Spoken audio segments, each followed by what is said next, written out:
Well, good evening, Placerville. It is wonderful to see so many faces out here in our audience. Welcome.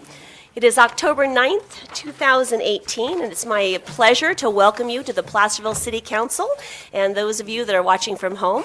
And with that, I'd like to call this meeting to order and invite you to stand for the Pledge of Allegiance. I pledge allegiance to the flag of the United States of America and to the republic for which it stands, one nation, under God, indivisible, with liberty and justice for all. And with that, we have a very exciting opening to our meeting tonight. We have the oath of office for our newly appointed council member, Michael Saragosa. And yes. And before we do that, I have to tell you that Michael was appointed to fill in for the next 2 years on the seat that Tricia Wilkins vacated. She had 2 years left on her term. The appointment process was this last week. We had 9 qualified candidates.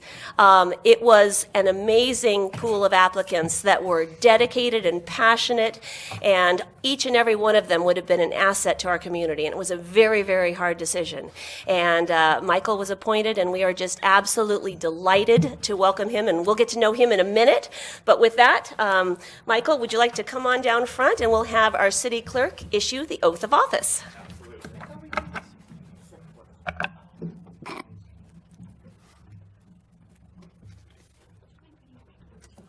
Oh, yes. Put your microphones on. There we go. And point them. All right, there we go. It's kind of like a salute. I state your name. I, Michael Saragosa, Do solemnly affirm affirm that I will support and defend that I will support and defend the Constitution of the United States the Constitution of the United States and the Constitution of the State of California and the Constitution of the State of California against all enemies, against all enemies, foreign and domestic, foreign and domestic, that I will bear true faith and allegiance that I will bear true faith and allegiance to the Constitution of the United States to the Constitution of the United States and the Constitution of the State of California, and the Constitution of the State of California, that I take this obligation freely that I take this obligation freely without any mental reservation without any mental reservation or purpose of evasion, or purpose of evasion, and that I will well and faithfully and that I will well and faithfully discharge the duties discharge the duties upon which I am about to enter. upon which I'm about to enter. Congratulations.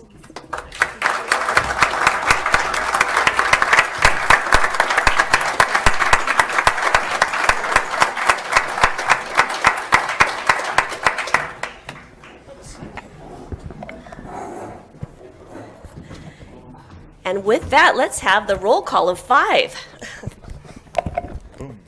Vice Mayor Acuna? Here. Councilmember Borelli? Here. Councilmember Clarici? Here. Councilmember Saragosa? Here. Mayor Thomas? Here, thank you. All right, nice to have a full council again. Saragosa, that And kind of fits in there. It does, doesn't This it? is a Clarici name. Yeah. And with that, I'd like to officially welcome Michael. Michael has served as chairman of our planning commission, and so he's certainly been involved from this side of the dais on issues relevant to our community and has served faithfully in that. He was instrumental serving with the grassroots committee of the Citizens for Measure L, and Michael's skills were instrumental in helping us secure the funding necessary to fix our roads and our pipes for the next 20 years. And I'd like to turn this over at this point to allow Michael to say a few words and let you get to know him. So, Michael, welcome. Well, thank you, Mayor, and thank you, council members, for placing your trust in me in this process. I'm deeply humbled to serve on the City Council, deeply humbled to serve the residents of Placerville. So just a little bit about me. When I first came to Placerville, I was actually driving through with my wife. We were coming back from a funeral. And we had to go to Jackson. We were coming from Butte County, and we decided to drive down Highway 49. And we were coming down, and we came through Placerville, and I kind of looked around, and I just fell in love with the city, sort of on the spot. And so 2 weeks later, it was my birthday, and my wife asked what I wanted to do, and I said, well, I want to go to Placerville and look for a house. And so it was my 30th birthday at the time, and we found a house a couple of days later, and we live on the corner of Green and Coloma Street, one of the old Victorian houses, historical houses here in Placerville, and we've loved the city ever since. I work as a public affairs advisor, lobbyist in Sacramento, the L word. Librarian. Librarian, I like that. That's exactly what we do. So for the last 8 years, we've run our own business, and before that, have worked in government. So I worked for 3 different legislators, from chief of staff to consultant, and then for the last governor, for Governor Schwarzenegger, in a variety of positions within the administrations for about 6 years. So I've served in a variety of different positions. Kind of like a lot of my council members here went through the Great Recession and had to make a lot of bad choices during that time in order to keep government afloat. And so I hope we don't ever have to go through that process again, but we'll always have to stay vigilant on that. But again, I'm just excited to serve the residents of Placerville. I'll be available to anyone that wants to talk to me. I'll have my cell phone number out there, my email. So please, if there's an issue, contact me. I want to talk to you, and just excited to serve. So thank you. Wow. And I hear today's your birthday. Yes, it is. So this is the anniversary of the day he found his house. So I think that's really that is awesome. That is very true. Forgot that. Thank you, Mayor. So happy birthday, and I love that story. So Michael brings a wealth of knowledge and a new skill set that we haven't had on the City Council, with a depth of knowledge of the legislative process in Sacramento. So you're a real asset. So welcome and happy birthday. Thank you. So with that, we have other announcements. I'd like to let you all know that Clean Out Your Garages, the Community Fall Cleanup Day, is this Saturday.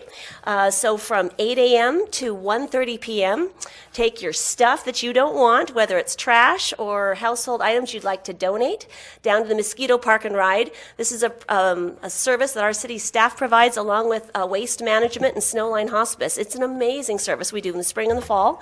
And so you can throw your trash away in bins, and El Dorado Disposal will haul it away. Snowline Hospice will be there to welcome your gently used things. So it's a great day to clean out your closets. And tomorrow is Walk to School Day, and I'm real excited about that. So I will be walking with our grandsons tomorrow. So all of you that have little folks or want to participate with the kids at Sierra and Schnell, meet at the Mosquito Park and Ride at 8 a.m. tomorrow, and we'll walk from 8:30. The last group leaves to the respective schools, and would like to thank our Placerville Police Department and our SHIELD volunteers, along with, we have had apples donated from Apple Hill and water bottles, and the Transportation Commission. It's just a real feel-good project. So. And Marshall Mouse. And Marshall, that's right. Marshall Hospital and Marshall Mouse will be out there talking about healthy eating and living. So walk to school tomorrow. And then our city engineer put out another update on the Western Placerville Interchange. Thank you so much. Lots going on there, as you can see as you pass by on Highway 50. I have to read this fun fact. This is really cool. That. Yeah. Did you know that this project, they've paved part of the 40 road there. Did you know that this project included the use of rubberized asphalt manufactured from waste tires that would have otherwise been diverted to a landfill? Forney Road was recently paved from Diamond Pacific to the county jail driveway. Looks fabulous, by the way. Utilizing this product that not only implements responsible recycling, but has been shown to reduce traffic noise on the road. The city received a rubberized pavement grant from the State Department of Resources, Recycling, and Recovery to help fund this project. And just as an update, in mid-October, access to the county jail will be switched over to the newly constructed Forney Road. Forney Road will then be closed between Ray Lawyer and the county jail driveway. But local businesses will be accessed via Forney Road from the west. So check out the further update on our city website, and thank you so much for keeping the public aware of this. So, all right, yes, let's give her a hand. All right, further announcements. I'll start with Vice Mayor Cunha. Well, you called on me again. Good evening, everybody. Welcome to Mr. Saragosa. It was a pleasure to work with you in the past, and I look forward to having you on that end of the dais. And I'd also like to give a little shout out to our city clerk, Regina O'Connell, and our city manager for all the extra work they did, because when you do have 9 applicants and all that information has to be correlated and put out there and made public and provided to the council. That is not something that they do every day, and all their regular work piles up around that. So thank you both for everything that you did to make that a very successful evening. And I think the method that we used to interview that night was probably something we should be doing in the future. I think it was very fair. It gave the applicants an opportunity to really take their time and focus just on us, and we had the same opportunity to focus on them. So thank you to everybody involved in that. I do have a couple of announcements. Late last week, this very building was inundated with about 100 and some Sierra School third graders. And another thing is duties as assigned. I want to thank Police Chief Ortega and City Manager Morris for taking time out of their day. We spent a little over 2 hours here and answered government questions for 3 different third grade classes from Sierra School, and they were absolutely delightful. They all had to get over the heartbreak of not having the actual mayor, Wendy Thomas, here, but she has promised them some photo opportunities in the future. That it was really great to spend some time with them, help them understand at that important age that they really do have a part in this community. And the chief was able to also, very importantly, send home again that message that our police officers and our public works employees are here to help protect them, and they should always feel comfortable speaking to one of our Placerville police officers. So thank you both, gentlemen, for the time you took out of your day to do that. About a week and a half ago, I met with the Friends of Clay Street, which is an organization that is concerned with various community issues on Clay Street and associated streets. We had a very productive meeting talking about the traffic impacts that they, of course, now seem to be facing year-round, as well as the Apple Hill impacts. So I encourage them to take the opportunity now that we are live with Apple Hill traffic using Clay Street as a Highway 50 detour to really get out there and make their own observations and gather their own numbers and data so that we can collectively crunch those numbers. And then they had some other ideas that they wanted me to share, which I will do behind the scenes with our city engineer regarding some concerns they had with speeding up there. So thank them for that nice Saturday morning. And then lastly, this morning, I was thanked by a neighbor who very patiently has waited about 1.5 years for the weed abatement to take place on a very overgrown, steep lot in his neighborhood up off a country club. And apparently our new code enforcement officer has stepped in and filled the void successfully. The county fire, because of their challenges that they face, haven't been able to necessarily get out and speak to these different property owners. And it was very nice to have a smiling face and see a nice clean lot that no longer presents a threat to the entire neighborhood. So those are my updates for right now. And thank you so much for meeting with the school kids. I'm sorry to have you missed are that, and very appreciate welcome. you filling in for me. Appreciate it. Councilmember I Burley. also would like to welcome Michael aboard. It's so nice to have you here. I remember when I first met you and your wife when you first came to town, and It was his birthday. it wasn't that day, but it was the city council folks were invited to Governor Schwarzenegger's office, and that's when I got to know your wife, and yeah, so just great to having you here. So, and I agree with what you had to say. Everything, ditto for everything. So I'm not going to take any more time. So. All right, thank Thank you. you. Councilmember Clarici. Okay, 2 things. One is I'd like to give a shout out to Dennis Thomas, Cleve Morris, and Michael Drobich, who helped us do some more work on Old City Hall, on the catch-up side of Old City Hall. Some of you may be aware that we've tried to do some work in that on the first floor to make the space a little bit more available to folks to use on periodic basis. It can't be used all the time because of the status of the building and a few other issues. And for example, back in early September, there was a thing called a Fringe Festival, which is a lot of small sort of performances, and some of them were put into that room in Old City Hall. One of the things that we discussed, though, is, as you can imagine, over 150 or 60 years, there's a lot of places where somebody said, oh, let's put a pipe there. Oh, let's put some wires there. Oh, let's build, there's a lot of that. And so what we decided to, at the behest of the Arts Council, was to come back in, and we laid down some underlayment over everything, so it made it a nice 4x8 patchwork surface. And especially want to recognize Mike Drobich, who's a contractor. We would probably still be there making cuts had we been left to our own devices. But it all went down, and now they're going to paint it. And I think there's actually going to be a performance there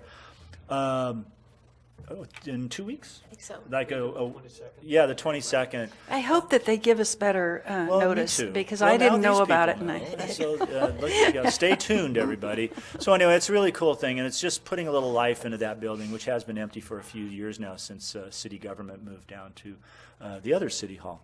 And this is a point of personal preference. Before this time, our next meeting, my son, Adam, who is a policeman in Sausalito, is getting married on the 20th. Oh, So that's congratulations. well, thank you very much, and we're all very excited about it, and that'll happen between now and our next meeting. So when you sit up here, you get to do little personal things every once in a while. So, and hi, Mike, how you doing? Yeah. And actually, John, thank you so much. You actually stole my thunder, because next council meeting, we are officially going to invite Mr. Thomas and Mr. Drobish, and you and Clavin recognize all of you for your extraordinary work. And I heard Michael was instrumental, and you couldn't have done it without his expertise. But It would have taken 5 times as much material and a lot more time. really appreciate all of your time. Yeah, and we will officially recognize you next time. So, yeah. Councilmember Saragosa, anything else? Not at this point. I just know I'm going to talk with Chief Ortega about getting a ride-along put together here soon. So. Nice. All right. Thank you all. There was no closed session today. Adoption of the agenda. Any changes? Move for adoption. second. All those in favor? Aye. All right. Ceremonial matters. This month is Pastor Appreciation Month, and we are very grateful to the faith community. They do so much for each and every one of us and our community at large, and so we'd like to take the time to recognize that. And if we have any pastors in the house, I'd love for you to stand up, and I'd also like to invite Pastor Soto to come to the microphone, and I will read the proclamation and then present it to him on behalf of the faith community. So please come down front. Yes, please. Yeah, join Pastor Soto. Perfect. All right. A proclamation of the City Council of the City of Placerville declaring October 2018 as Pastor Appreciation Month in the City of Placerville. Whereas in Placerville and El Dorado County, the influence of pastors and their families is meaningful and profound. By safeguarding the spiritual well-being of their congregations and our community, they inspire people to rise up in service to one another, providing support and assistance to critical areas of community need. Whereas pastors face the exceptional pressure to be constantly available for answers, counseling, comfort, assistance, and prayer, as they embody the golden rule, do unto others as you would have them do unto you, pastors lead the call to serve. Whether it's recognizing, honoring, and supporting law enforcement personnel, providing the extraordinary staffing and resources for the nomadic shelter, organizing and leading community service projects, mentoring youth, encouraging those in need of comfort, or a host of other support services, pastors invest themselves and the majority of their family's life in service to our community. It is then appropriate and fitting for the Placerville community to recognize and affirm the significant contribution that pastors provide our city and county. Now, therefore, I, Wendy Thomas, Mayor of the City of Placerville, do hereby proclaim October 2018 as Pastor Appreciation Month, encouraging our community to reach out to their spiritual leader with personal expressions of gratitude and appreciation as we offer our thanks for their good work in service to our community. That's awesome.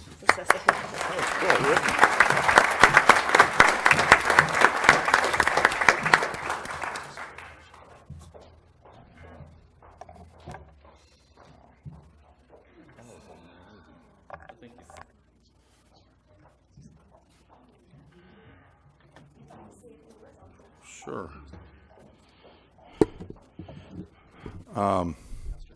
Yeah, first, wow. This reads like the New Testament. Oh, that's high praise. Whoa. I'm not that good. No, this was very profound, and I want to just on behalf of all the pastors, you know, there's so many busy people. We got an email thread out and what have you, and Tuesday night seems to be the popular business meeting event for a lot of pastors where they're having their own meetings. But just deeply grateful, and I want to say thank you to each and every one of you. 2 years I've had the opportunity to live in this city, and being the newbie, the flatlander who became the mountain person, I got to tell you, I have to pinch myself every morning that I get to be here. I got allergies. What can you say? And we have so many men and women who serve in our churches that are so committed and so sacrificial. And our hope and our desire is that people would never walk away in Placerville thinking that the church has a handout saying give to us, but that we always have a handout saying how can we give. Yeah. And that's our passionate desire. And I thank you for your leadership. I'm sad to see that your tenure is coming to some close here. But I want you to know something. I know that what you've done will be deeply impacted, and that'll be felt for years to come. And it's an honor. It really is an honor to serve our city at every level. And I think I could say that on behalf of all those that serve as pastors. Thank you. Thank you so much.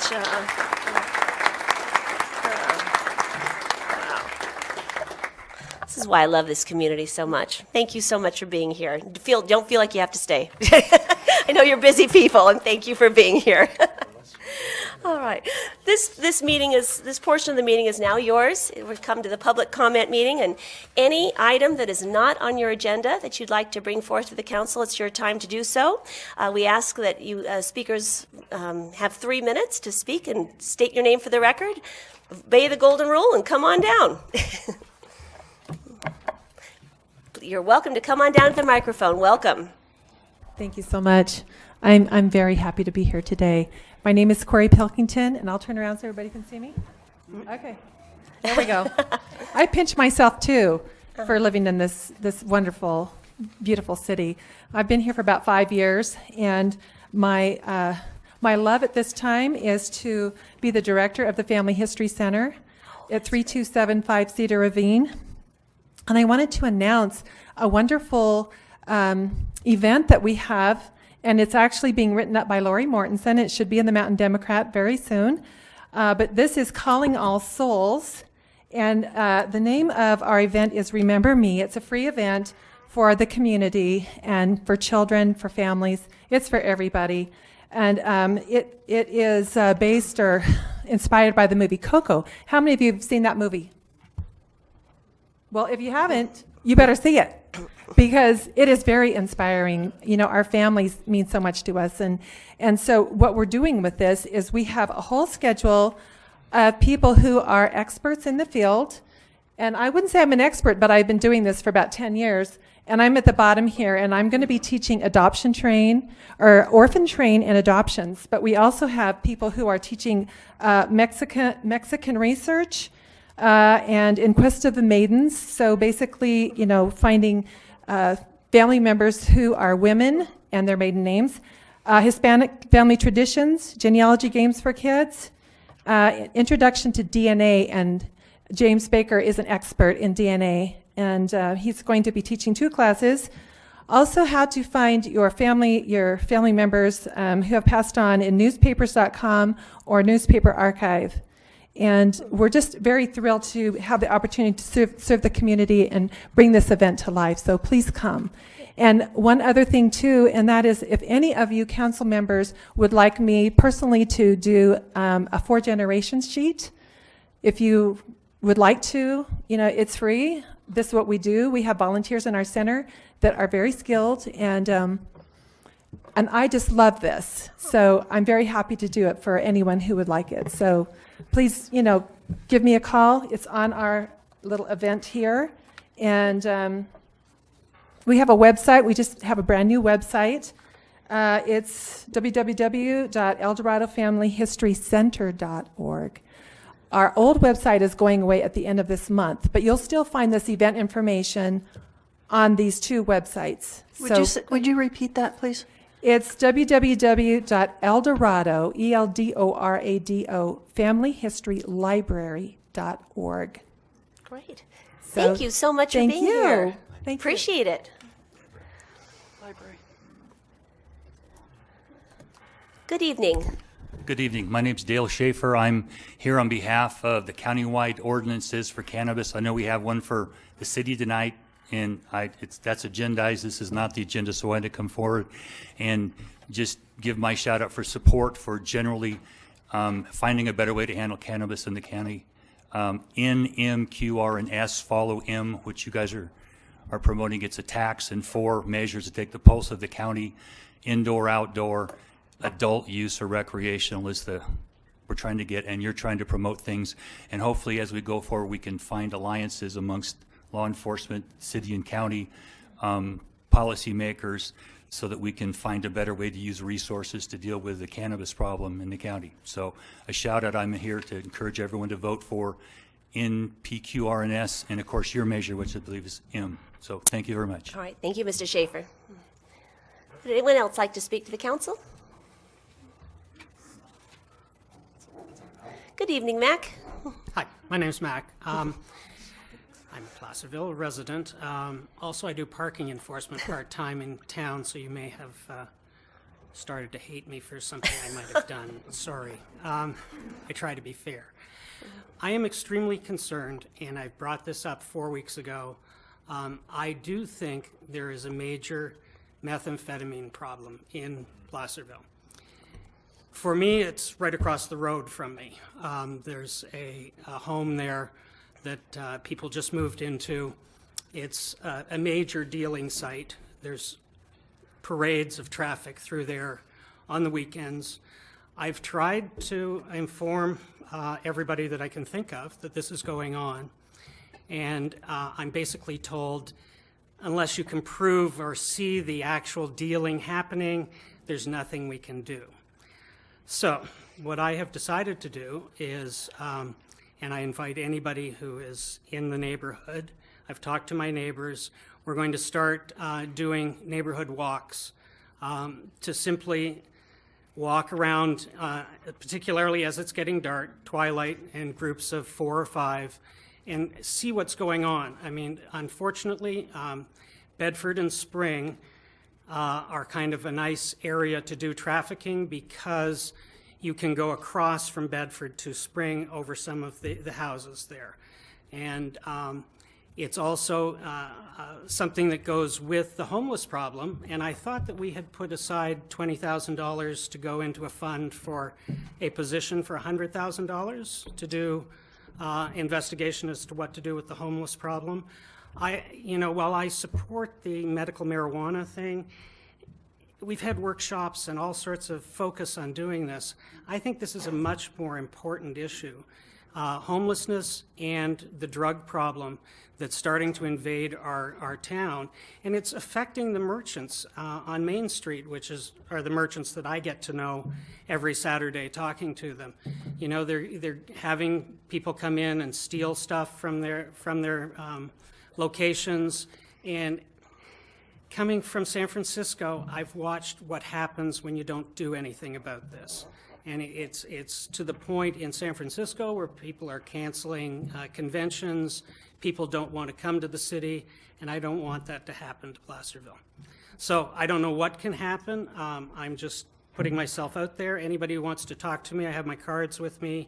You can contact me. I definitely want to set up community meetings and community members walking the streets and getting to know what's happening in our town.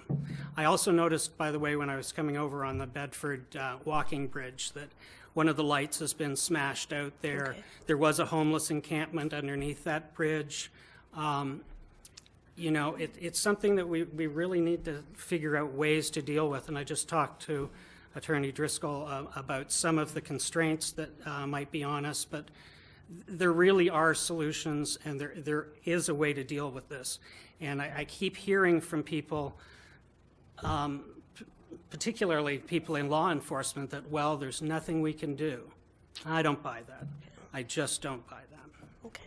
Mac, before you start walking, I'd like you to collaborate with the city manager and our chief of police, and then I've spoken with them. I will, and- like, I talked Yeah, to I've spoken with them both, and they'll collaborate with you, and we'll move this forward. Perfect. Thank Thank you you. so much. Would anyone else like to speak?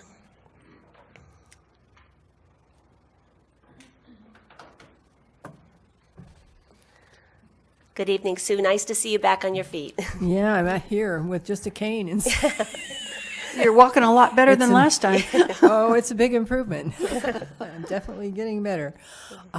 Sue Rodman, Placerville, and I went by the high school and saw what a lovely job that they did with the paving on there. But I didn't see one of our major H&L signs. Did we ever have one up? Okay, Oh, yeah. good. Yep. I'm glad.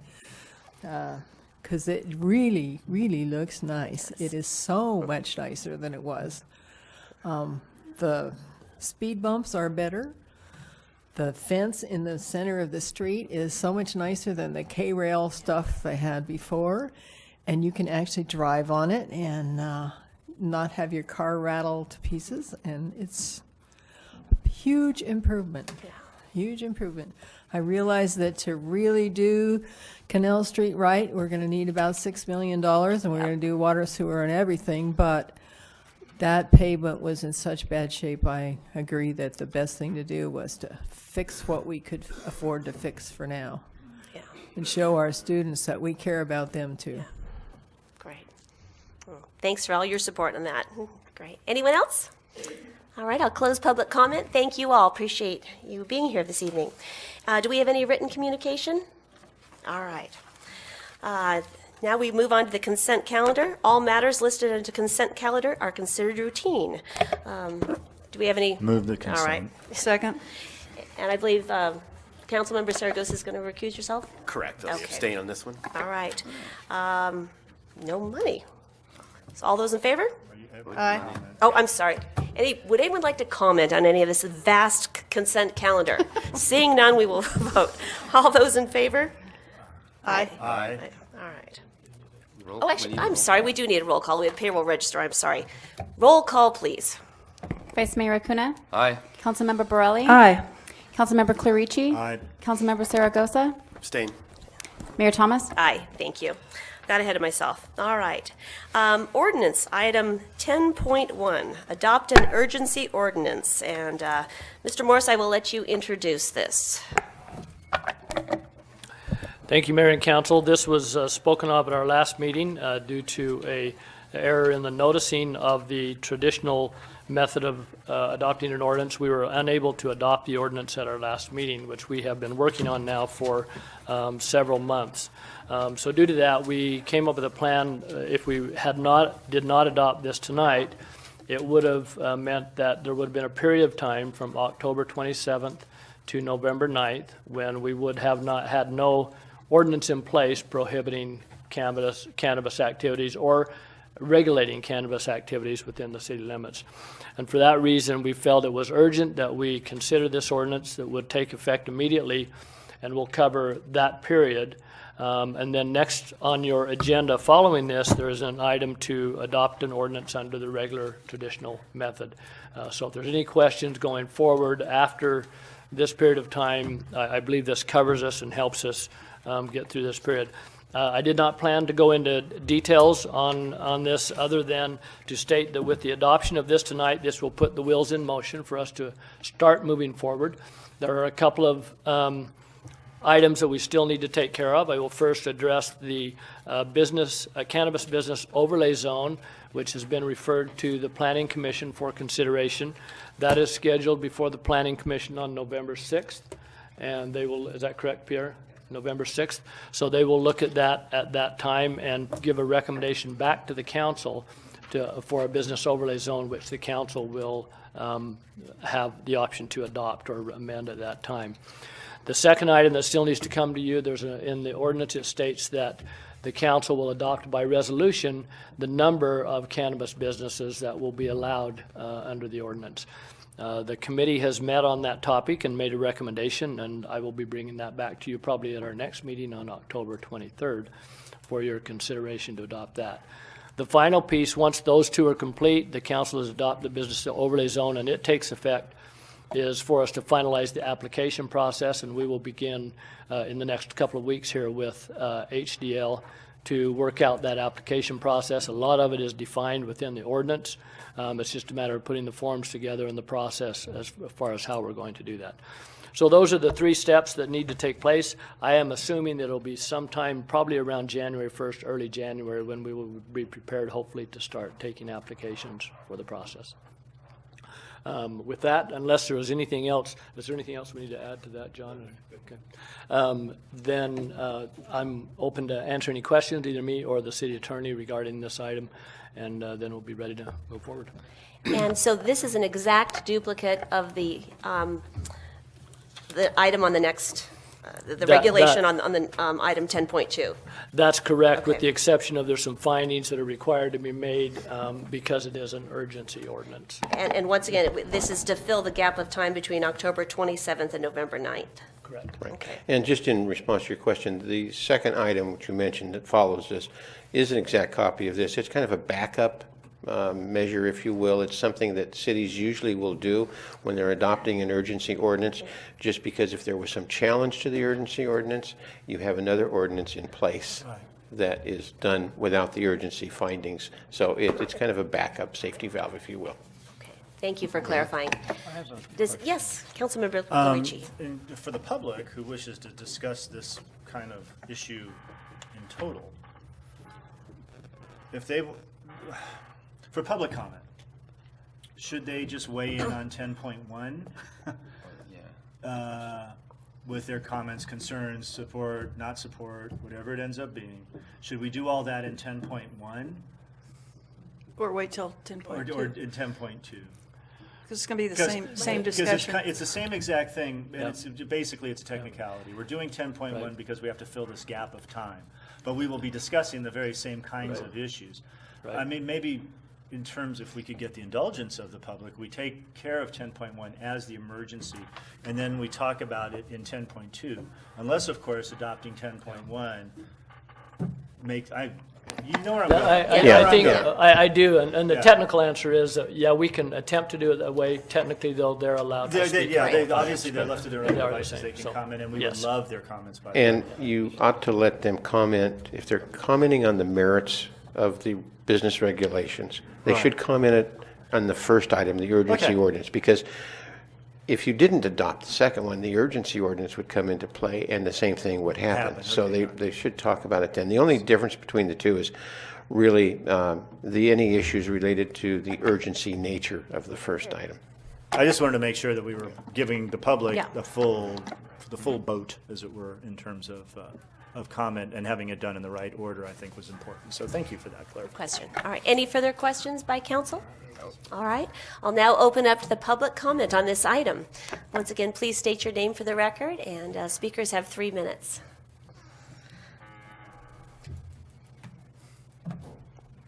Come on down.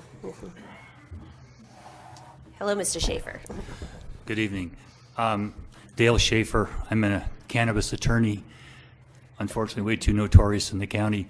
But what I'm hoping as we move forward is that there can be some coordination. I understand the stopgap measure here to try to procedurally keep from having a problem, but the bigger issue is dialing in a very high degree of difficulty dive. They've made one attempt at this, and it was a belly flop, if you will. And so the lessons to be learned is as we enter into a new place where there's regulations that are going to come out that'll be clearer for a year, so we're not shifting and doing a business plan and somebody's doing some maneuvering, it's too deft. Please consider making the fees cover what you need to enforce, but don't under-enforce. There's some problems around the state where you don't put enough money into this and take it from the applicants so that you really have a way to watch people who might want to be scofflaws or straight up scoundrels, and just see if you can keep a close watch on them. You have absolute control. You can pull a new permit and their state license comes to an end. So you really have a lot of control. Please try to do this carefully and thoughtfully. And if we get past the November election and we have the whole county to work with, I'd encourage you to have a working group with them, the cannabis specific, make the applicants pay for that realistically, so enforcement is covered, and the resources that you save should be used for law enforcement to go after people we should realistically be afraid of, and not people that we're mad at because, you know, they may inappropriately use substances and they've been a problem in the past. So I would encourage you all to take your time, 60 days to have an application. It's not tough when you do conditional use permits all the time. Don't reinvent the wheel, but there are some specific difficult situations to deal with, and if the county and the city could try to coordinate and not be in competition to, say, mind the traffic up Highway 50 and sell your buds, that's the only thing you want to do, but make sure it's sustainable for the county. You don't have any more belly flops, because those don't do anybody any good. And never hesitate to take a little more time and talk to the community that wants to do this and make sure everybody's on the same sheet, because a sustainable industry here that pays money for the long time for itself and saves resources for chasing other substances, I think is a good goal for all of us. So thank you. And please, we're available to chat. I'm not here representing anybody tonight, but I will be before you in the future with specific clients. So make it tough, really make it tough for people to actually do this and make sure that they're the right candidates. So thank you very much. Thank you.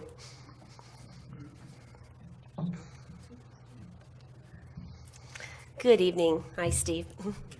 Hello, Steve No, Placerville. One thing, I did a lot of speed learning. Today I met with Cleve, had some comments on the proposal, specifically in 10.2, not 10.1. But one thing I did learn about is that as far as edibles come into concern, in Colorado they've had a lot of like gummy bears and that type of thing being sold, and pot tarts. Like, yeah, exactly. So we need to be a little bit more careful on what's being sold and who they're targeting. Similar to the old Joe Camel cigarettes and the Pall Mall bubblegum cigarettes that they used to sell. It seems like we're getting into that space, at least in other states. So we need to take a good hard look at what we're going to allow to be sold and who we're selling to, but who's actually being targeted. Thanks. Thank you, Steve. Appreciate your comments. Would anyone else like to speak on this item? All right, I'll close public comment. Thank you all. All right. Any further comments or questions by council? Okay.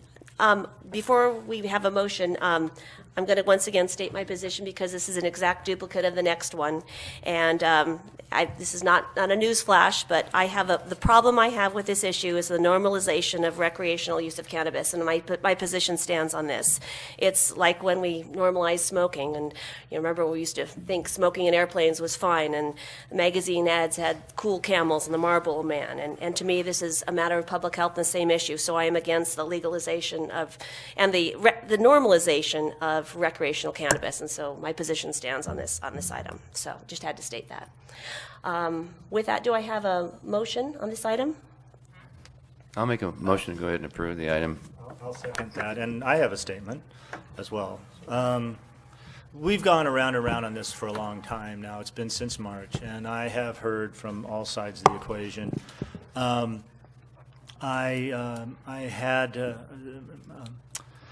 Everyone, I think, is fairly clear on the idea that I don't see this as quite the issue that the mayor does, and I don't see it as the normalization of this.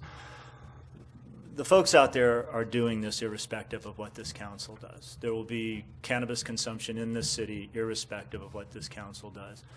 There will be cannabis use in the county irrespective of what this council does and what the county does for that matter. Now, that doesn't mean that you pass a law just because everybody is doing something that you may find objectionable. But what I think it does mean to me is that the use has already been normalized. It has been part of our culture and part of this area for a long time. And so if I thought for a minute that I was introducing something that had never been done to El Dorado County or in this city, I might have a second thought.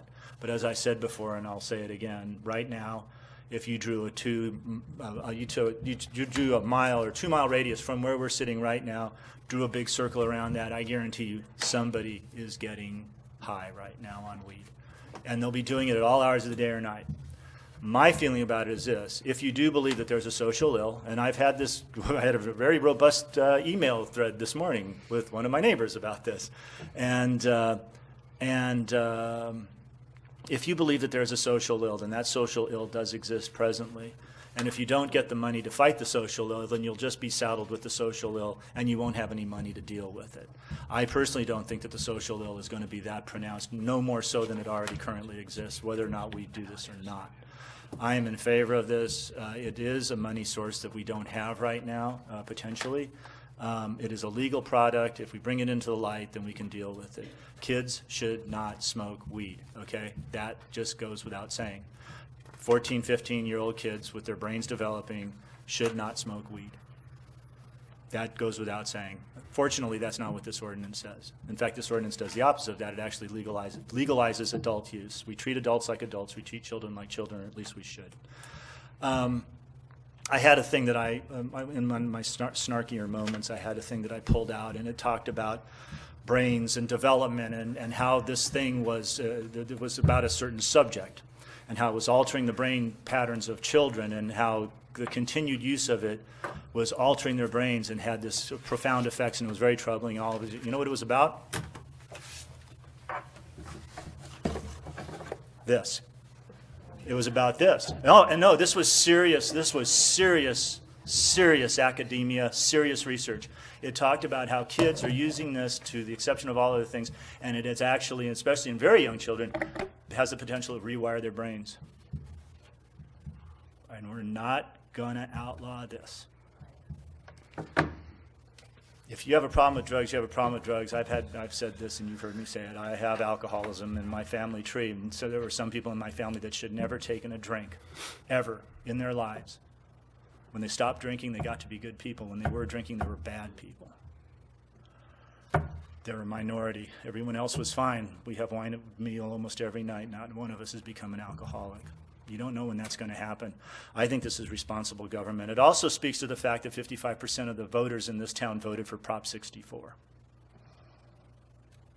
You know, so the voters in this town don't seem to think it's a problem. Anyway, that's my spiel. Thank you very much. All right, so we have a... Madam Mayor, can I Yes. just make a brief comment since I was on the ad hoc committee, and I appreciate everybody's efforts. By the way, thank you for that. Oh, well, you're very welcome. And Mr. Driscoll and Mr. Morris, again, above and beyond their normal duties, saw the need to provide us with the very latest information on this topic, and it is changing hourly. You know, we're almost to the 2-year anniversary of Prop 64, which I voted against because I have seen the problems that alcohol can cause in our family. And I didn't want to see another substance out on the street. We have plenty of substances, including cell phones, and I totally support the concerns regarding cell phones. Think back to big tobacco in the 40s and the 50s. They told us that it was great for us. Regarding Prop 64 and where we are this evening, when it became the will of the voters, which this is a democracy, and the majority of the voters in California and even this county voted to support this, we then had an obligation to take a serious look at how this was going to affect Placerville and how we needed to control it. And that was why I was willing to step up and work on the ad hoc committee so that we could develop ordinances that are the most up-to-date, that retain the most amount of local control, so that either the city manager, the planning director, the police chief, or the council will have the ability in the future from day one to accept or reject any operator of any type of cannabis-related industry, because this is a new industry. And I think we have, again, for this up to this hour, I think we've been able to accomplish that. I want to be able to see current and future generations of city government and residents be able to address issues as they come forward. It also causes you to stop and think about the number of alcohol locations or liquor licenses, for lack of a better term, in this town. Tremendous number of places that somebody can go buy a beer, wine, or hard spirits. Dozens and dozens. So it's a society thing. So again, I'll go back to my thing is to wanting to make sure that while this new issue came into our society, we were giving ourselves the tools that we needed, and we were also going to collect the fees necessary to cover all those expenses, not only our tax dollars taken away from our streets and our pipes, tax dollars, new tax dollars that these applicants will provide to us, and hopefully we will be able to generate some funds that will allow us to enhance our police department and address any social issues that we know are coming. So that was why, again, I was happy to support doing this hard work and developing as tight an ordinance as we could, and I appreciate everybody's allowing us to take the time to do that. And my thanks to Councilmember Acuna. I was there for the ride. He actually read everything and really got into the nuts and bolts of it, and I really appreciated his perspective and work on the document, as well as staff and our consultant and the folks that provided input. We got a lot of public input on this thing, so. It's one of those processes that just from a process standpoint, we had a number of meetings, people showed up, they said what they had to say, and I think that's always good, irrespective of the outcome of any particular issue. Whenever you have that, it's a good thing. Yeah. We appreciate both of your work on this. I know that's a what- tremendous amount of work, and we greatly appreciate it. That's what I wanted, my input is going to be to thank Mark and John and our staff for, I know they've done due diligence. They have researched this for a long time, put in lots of hours. I really, I feel very comfortable that they've covered the waterfront. And I also, one of my issues is that we retain local control at all times and in all aspects. And I think that puts us in a better position, quite frankly. So, all right, so we thank have you. Great, thank you so much. We have a motion and a second on the table. Mark, you introduced? I introduced him. And I you introduced him. seconded? He introduced, I second the Great, introduction. all right. Can we have a roll call vote on this, please? Vice Mayor Acuna? Aye. Councilmember Borelli? Aye. Councilmember Clarici? Aye. Councilmember Zaragoza? Aye. Mayor Thomas? No. All right. All right, item 10.2. Same thing, let's do this again. One more time. Any other questions at this point? Nope. All right. Would anyone else like to say something on item 10.2, which is the official ordinance? Come on down. Hello, Steve Hello. Rowe again. Sorry. I work in a industry that has zero tolerance for cannabis. Zero. So if I get into a situation that you guys are, not you guys specifically, but I get into a situation where there's smoke outside and in an illegal space, who do I run to get my note that says, hey, Steve got smoke blown in his face. He really didn't smoke the pot. There's no such thing. I've had to do it up on the lifts where I've actually had to ask somebody to stop smoking, or I literally had to threaten them to push them off the lift, because that's my livelihood. It'll cost me 5 years before I can even be considered to be let back into my industry. So this is something serious to me, and you guys better take it serious on how you guys implement this. I know these guys back here, there's a lot of people back here that want it, and it's going to be a problem. It's already a problem, and we made it legal or illegal. It's going to get worse. So please consider that. Thank you, Steve.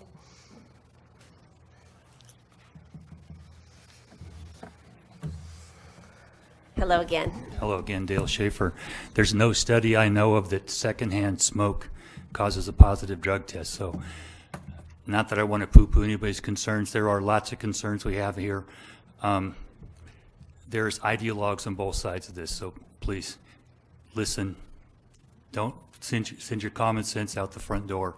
And everybody has concerns. We have concerns of neighbors being threatened by things, cannabis, and that's as much concern to me as the pseudoscience and snake oil being sold by our side. So please, just take your time and think about things. There's ways to do this. Nobody's hair's on fire. Their highways aren't red. Not that there aren't concerns. It's not benign. Please don't think it's benign. But nobody's hair's on fire yet. Not that we shouldn't have concerns, and there should be policy set in place and paid for, the public health data points. If the schools are getting this, why, how? Much like if you find beer at the school, how to get it. I mean, there are realistic concerns here that we should all pay attention to and make the community pay for those enforcement things as they come in and put their dollars down, so you can free up dollars for the police they were previously spending on this and then put those to other purposes. So thank you. Thank you for your time. Thank you. Please come on forward. Hi, my name is Ron Slavin, and I just wanted to make a quick suggestion. I'm sure you guys have come up with it. As you're going through your business operating permit, if you add something like a neighborhood responsibility plan that the applicant needs to fulfill certain duties to the community or the neighborhood, I think you can really help to like mesh the two communities that are really coming involved here. And I think it makes a big difference because you find yourself donating to nonprofits that you didn't even know existed, perhaps right down the street from you. So, I just wanted to make that quick comment and thank you guys for, taking the time to recognize the industry and be fashion forward with it. Thanks, guys. Thank you, Mr. Slavin. Hello, Kelly. Hello, Council. Kelly Chisano, Pure Life Collective. I want to thank you guys, commend you all. A great ordinance to the comments earlier, and I just want to open invite to anybody that would like to see a running cannabis business, because we can, my doors are open. You can come and feel safe about what we do and who we're serving.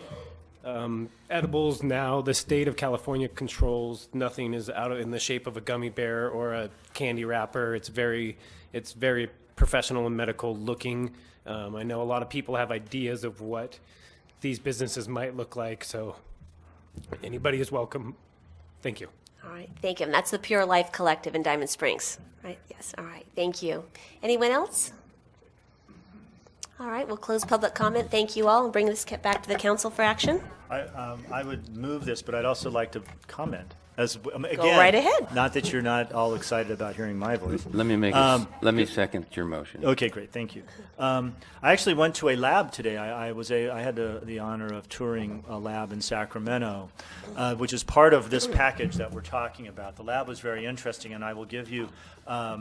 They showed me what they were testing and how there was very expensive machines and people in white coats, and it was all in gloves. It was really cool. And very inspiring, because these people, there were PhDs there, and master's degrees folks. These are highly trained individuals. They assume they make decent pay, and it was a thriving business with ups and downs. I mean, they're like any business. The gentleman, Jeff, who talked to me, was a wonderful human being. But it was funny because they showed me like this box of things, and it had like edibles in it, and they looked like pastries. Like there was like a Rice Krispie treat kind of thing, and I went, oh, that's interesting. But it kind of speaks to this idea that these things can be, like mistaken for stuff, which is a concern. But the interesting part of the story was he showed me this lemon bar. He had a lemon bar sitting there, and he goes, "You see this lemon bar? We cannot okay this lemon bar." And I go, "Why? Because the weed in there is bad?" And he goes, "No." He said, "No, the weed in here is fine." He said, "The problem is that the lemons they used to make the lemon bar have an unnecessarily high level of pesticides on them," which brought the point out is that you can actually go to Rayleigh's and buy food that has not been given as stringent a standard of testing as the cannabis that comes out of the cannabis lab, which I thought was I mean, it kind of was like one of those things you totally expected. But on the other hand, it was kind of a telling thing, is that, and that doesn't mean all the outcomes will be great. And the people that are not happy about this have a right to be not happy about it. There are a lot of unknowns out there, and we need to be very vigilant about this. But in terms of like the mechanical parts of it, the testing and all of that, I think that part is actually, I was impressed. I thought if everything we ever did in our life got that level of scrutiny, we'd all be healthier probably. Anyway, that's just my 2 cents. I wanted to just kind of jump in on that. I think I've made it very clear a couple of years ago I was with the Chamber of Commerce and on their mission finding trip, and we went to Seattle. And this is where I first really had an indoctrination on the cannabis industry. And we visited a grow house. We visited their sales, and also observed all the testing that, like you're talking about, John, and it was really, and heard about all their rules and regulations and everything, and it was a real eye-opener for me.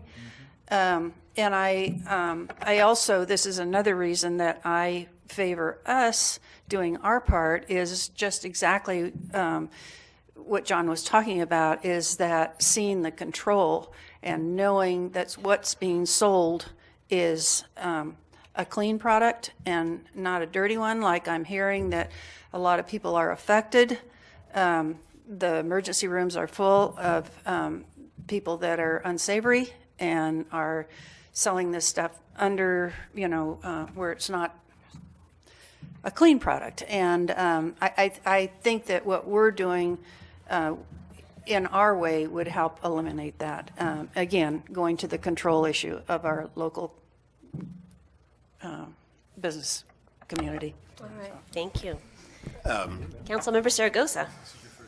This is yeah.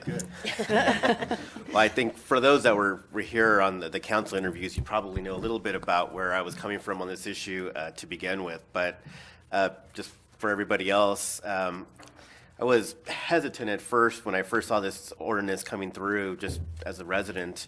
But I've sort of lived this through Sacramento as we've gone through all of the laws that were eventually passed to put legalization into place, and the regulations that everybody had to go through in order to do that. And so I've seen where we've gone from an underground economy on this to something that's now brought into the open, that's been legalized and really been regulated to the point where we know exactly what's going on with a track and trace system. I think all those things were important. Do I personally like it? No. But do I want it to be regulated? Yes. I think we need to know what's going on. If we don't, it's going to be sold anyways. It's going to be done in an unregulated way. We'll have no ancillary benefits of any potential revenue that comes in. I don't know what that revenue will be. We'll have to wait and see what that looks like. But and as I said in my interview, I think even above the revenue, it's about the public safety aspect of it. It's about having that regulation in place so we know what's going on. And so that's why I'm supporting these today. Thank you. Great. Thank you so much. All right, we have a motion and a second on the table. All those in favor signify by saying aye. Aye. Opposed? No. One no, 4 yes. All right. Thank you all. And once again, thank you for all your work on this. All right, and now we come to the part of the evening that I think you're all here for. We have a public hearing before us. Oh, that's right. And you want to state why you are recusing yourself? I'm going to recuse myself from this vote. I was actually on the Planning Commission when we took up this item and passed it. And so since I had just voted on this, I'm going to recuse myself on the City Council vote. All right. Thank you very much. All right. So item 11.1, conduct a public hearing and upon conclusion, denying appeal to the Planning Commission's approval of conditional use permit CUP 18-2, a request to convert an existing vacant commercial warehouse and commercial retail building for use as a canine training facility at Green Valley Road. So, Mr. Rivas, good evening. Good evening. Thank you, Madam Mayor, members of the council. On August 21st of 2018, the Planning Commission considered the subject conditional use permit to convert an existing vacant commercial warehouse and commercial/retail building for use as a canine training facility, which is located at 7533A Green Valley Road, which is at the northwest corner of Green Valley Road and Debbie Lane. This is the former Kensco Plumbing Supply Store and Warehouse buildings. The Commission did find that the proposed use is deemed a desirable service to the local residents. It is consistent with the city's general plan. It creates a positive impact on the city through the use of an underutilized existing warehouse, office, and retail building and the paved parking area, and that the project, as conditioned, is not detrimental to the surrounding property. And the proposal was approved on a 5-0 vote by the Commission. The Planning Commission's decision subsequently was appealed within the 10-day appeal period by Kristen Lacey, Ryan Lacey, Tiffany Lacey, and Hannah Lacey, having filed a notice of appeal on August 31st of 2018, requesting that the City Council deny the conditional use permit. Staff reviewed the items within that appeal, the appeal points, which is contained within your staff report. One of the issues I want to call to the attention of the council is the dog waste odors. Staff did recommend the addition of 3 additional conditions of approval should the commission feel that that is a potential issue, and that is in your staff report is proposed conditions 12, 13, and 14. Staff has received additional comments from both the appellant and the applicant following preparation of the staff report. Staff did have a chance to look at those, and we can certainly respond to any of those points made by both the appellant and the applicant should council wish staff to respond. I do want to point out that Mr. Henry Brzezinski, he's the El Dorado County Chief Animal Control Officer. He is here in the audience to answer any questions that the council may have regarding the regulation of a animal or a dog training center. With that, staff is recommending that the council deny the appeal and uphold the Planning Commission's approval of conditional use permit 18-02. It requests to convert an existing vacant commercial warehouse and commercial retail building for use as a canine training facility located in Green Valley Road. That concludes staff's report. I'll be happy to answer any questions you have at this time. Thank you very much, Mr. Rivas. At this point, does any council member have any questions for staff? Not at this time. Okay. All right, great. Vice Mayor Acuna, do you have any questions for staff? Thank you. All right. At this time, I'd like to invite the Laceys to come forward. If you'd like to address the council on the nature of your appeal.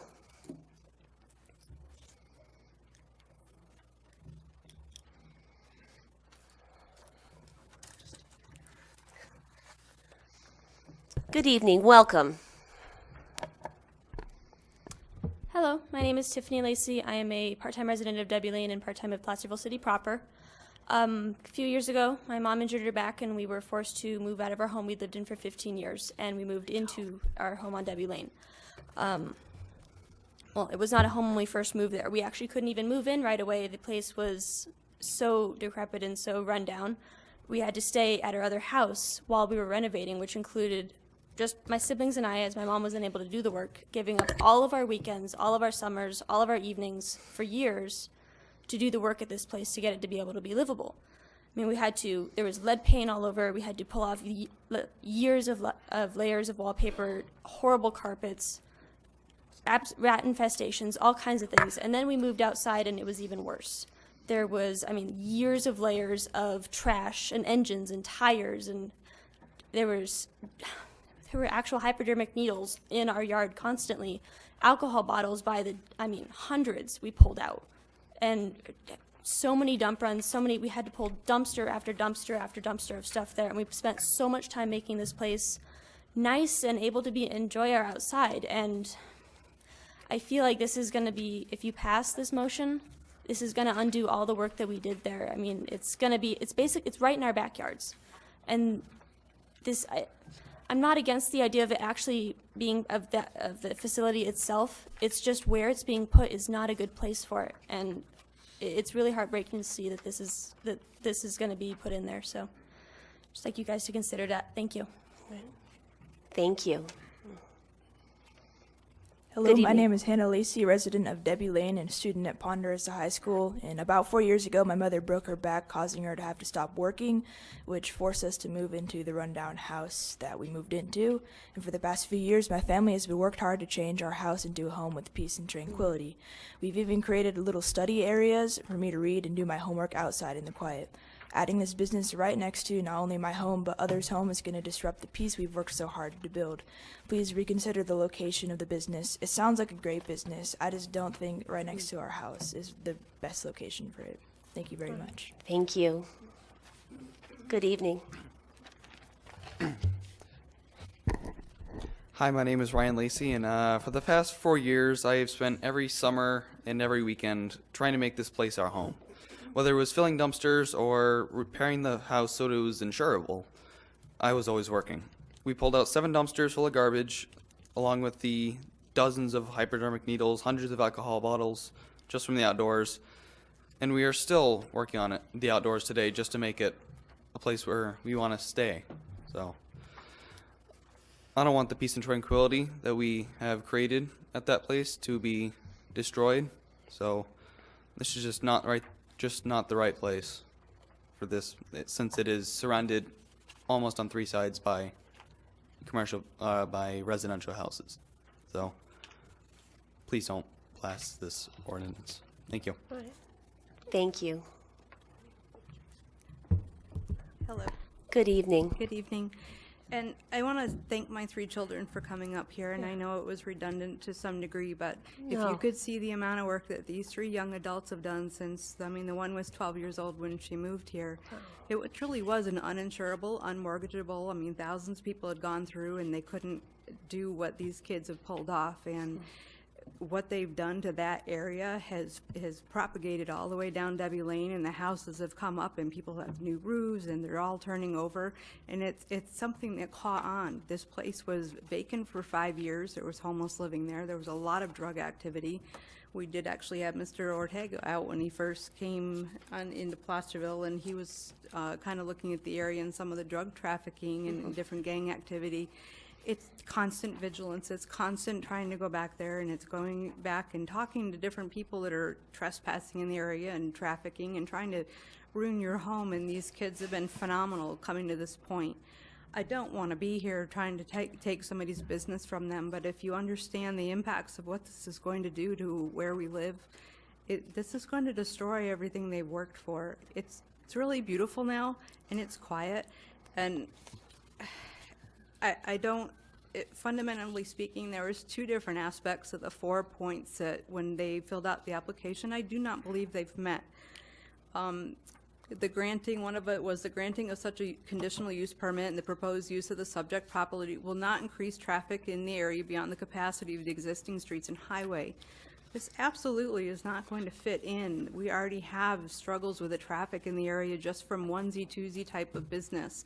There isn't any other business that's going to have this phenomenal amount of traffic coming in at one time. We're already stuck in Debbie Lane at times around 5:30, and even during the Planning Commission, the applicant herself said she knows, she understands. She's been stuck there too. It's not something we're creating. To bring in a class of 15 to 30 people all at one time in the evening, right when it's already the traffic is an issue, is not going to fit into the existing streets. And Debbie Lane is a dead-end property with 22 people down the end of it that are going to be stuck. There isn't any other way out. We have to go through this, and it's the only way to come out. The other aspect is that granting the conditional use permit will not be material detrimental. And I'm just going to skip to the area around. I absolutely think it will be. I've given you, if you can look at this diagram that has the pink squares, and so everybody around me, this is Google Earth, and the yellow and the circled blue areas are the areas the application people would like to open for the competition K-9. All the buildings in pink that are surrounding it are residences. Her application states, and there is a form, and I gave you that as well, her application states that the neighbors are businesses and this will have little impact to them because they are closed when the dogs are at the center. Her application also stated in this mailing that she sent out to the different neighbors that it's surrounded by commercial buildings, so the impact to the residential areas is minimal. This isn't minimal. It's 100% residential on 3 sides. The closest resident is 12 feet from where she wants to have her outdoor classes. And it doesn't take a great leap of understanding that this is going to negatively impact not only the property value, but the reasonable ability for us to enjoy being outside. I'm in one of these pink buildings, this place that we've come, and we're less than 100 feet. And of course, because there is a year-round creek that runs through there, where we're at is the closest corner to her for our backyard and all the tranquil areas that we've set up. Had I had any inclination that somebody would come in and put this type of a business into an empty warehouse, I would have never even tried to start what we did here at Debbie Lane. And all the impacts that came through wouldn't have happened as well. I'm not saying that this isn't a good business for somewhere, but to be surrounded in 3 sides by residents, these are residents of Placerville. These are the people who live here. I understand the applicant's not from Placerville. We live here day in and day out. We're the ones that are driving around. We're the ones that are improving the area. And the ripple effect goes into the city of Placerville as well. We have the entire Green Wing area that's right in the back after you go down the trail. All of this area is impacted by what every single one of these neighbors is doing. If you make it so we don't want to be outside and improve these areas by having dog classes until 9 o'clock at night, it's all going to go away. We're not, I mean, the people that want to be in a tranquil area aren't going to stay. And so I'm just asking for you to look at that. I'm not sure what else to say. I mean, I think I put everything in there. This is not an attack on the applicant, and she obviously has a great support base.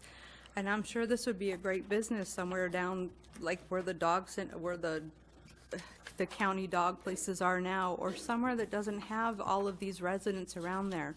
They should be somewhere where they can have a good business and actually enjoy themselves being outside without negatively impacting Placerville.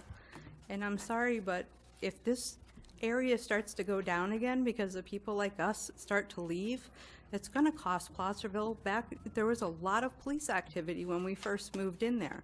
They had nicknames for the area. They had tagging on our backyard for which type of gang units have been in there. We've done so much work to push this out. All of the neighbors working together. 8 of us signed a waiver for the police to come in and work with us. If we stop fighting, it's all going to fall back down. And so it's not pulling this one person out. I'm just, think about if you would want to come home after a long day of work or be outside in your evenings and listen to somebody holding a class with dogs, or any animal, or any class, or any type of activity that you're going to hear of a commercial base on the outside. And the last thing I want to put in there is, if you look at the different businesses, I also put that in my September 28th filing, and I put all the hours in there. There isn't any other business in the area, even in the city commercial area, that is going to be open the type of hours that they're looking. And actually, the only couple places that are open Saturday and Sundays just opened up Saturdays and Sundays, and they're in the same little but they're up front away from the residents. And these are onesie, twosie cars per hour, maybe. And in fact, some of them I hardly see cars there at all. There's no noise. They're not outside. It doesn't impact people. But you're talking about a business that not only doesn't fit in the commercial zone, it absolutely will be detrimental to the residents around. And so I just please ask that you understand this is where we live. We love living in Placerville. I love being back there, seeing how happy you are and how much you guys take pride in it. And I want to stay in this town, and I want it to be our home. My kids put their effort in there because they expected to stay here long term. Please, just understand what we're requesting. Thank you. Thank you very much. All right. At this point, I'd like to invite Ann McQuillan up. I'd like to say a few words. Welcome. Thank you. As Mayor Thomas said, my name is Ann McQuillan. I own Competition Canine. We are a dog training business. We train people to train their dogs. You have lots of detailed information about what we do and how we do it, and I'm really not going to address any of that tonight. I'll be happy to answer any questions you might have, but I'm here to talk tonight about who we are and who we aren't. First and foremost, we are a business. We're here to serve our community. We're here to serve the regional dog community. We're here to make a profit. We are not a kennel. We do not board dogs. We do not train dogs for other people. We train people to train their own dogs, and that is a significant difference. The goal of opening the training center in Placerville, as opposed to the rest of the county, because I did look around, was to take a building that has been sitting for almost 9 years, vacant and not producing anything, and put it back in service and do it in a manner that we might be able to attract more business into the community. We will attract owners and trainers from not only El Dorado County, but Placer and Amador and Sacramento and Yolo County, because we know as dog people how far we drive to train. Right now, there is no indoor training facility in the Sacramento Valley region, not a one. We would be it. There was one, and the cannabis guys bought out the building and canceled their lease. So we've been there.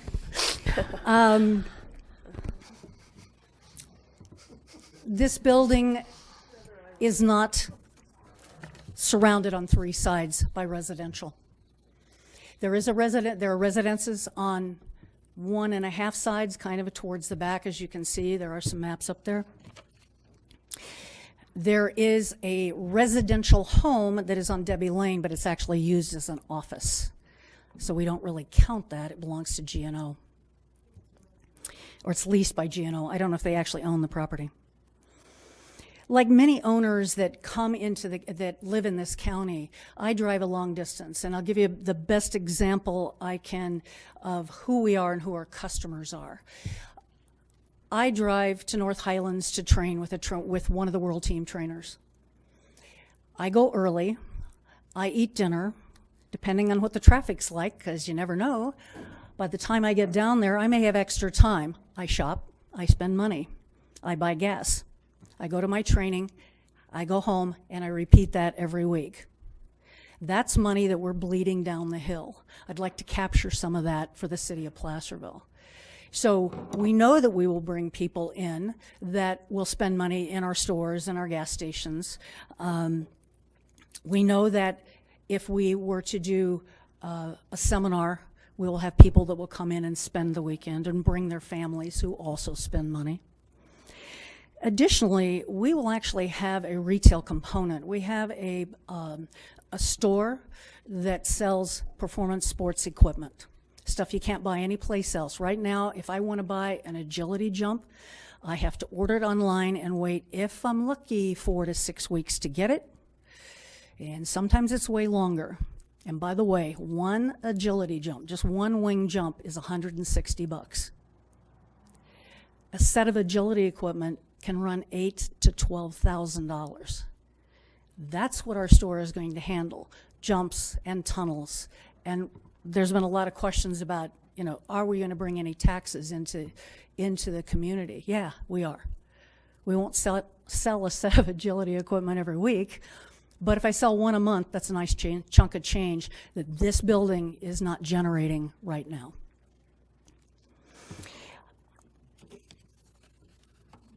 I'm asking you to support the conditional use permit, and I have asked for a modification, and I'll address that in a minute.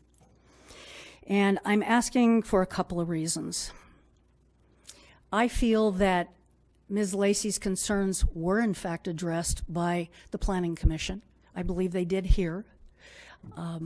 We have an old driveway on Debbie Lane, which I was surprised to learn. I'd always thought Debbie Lane belonged to the city. I now know that the portion that's within the city of Placerville is actually a private road. And the reason I know that is that the landlord and I asked that there be no parking on Debbie Lane because that was a concern Miss Lacey had. But we can't do that. The only people that can do that are the 19 houses that own the rights to Debbie Lane. However, I do have an access road, and we agreed at the Planning Commission that we would lock that gate. It'll be emergency egress only. Above and beyond that, I took it one step further. You want to hold that up?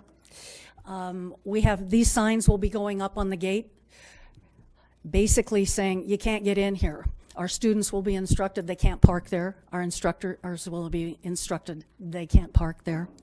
And we'll also be addressing some of the issues of them. They park on the hill and crush the landscaping and the irrigation.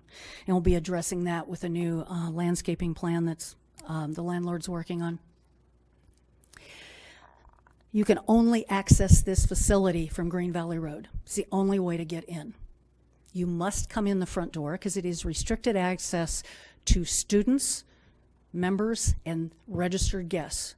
So you can't just walk in off and say, hey, I want to sit and watch class. Doesn't work that way. This is a members-only situation.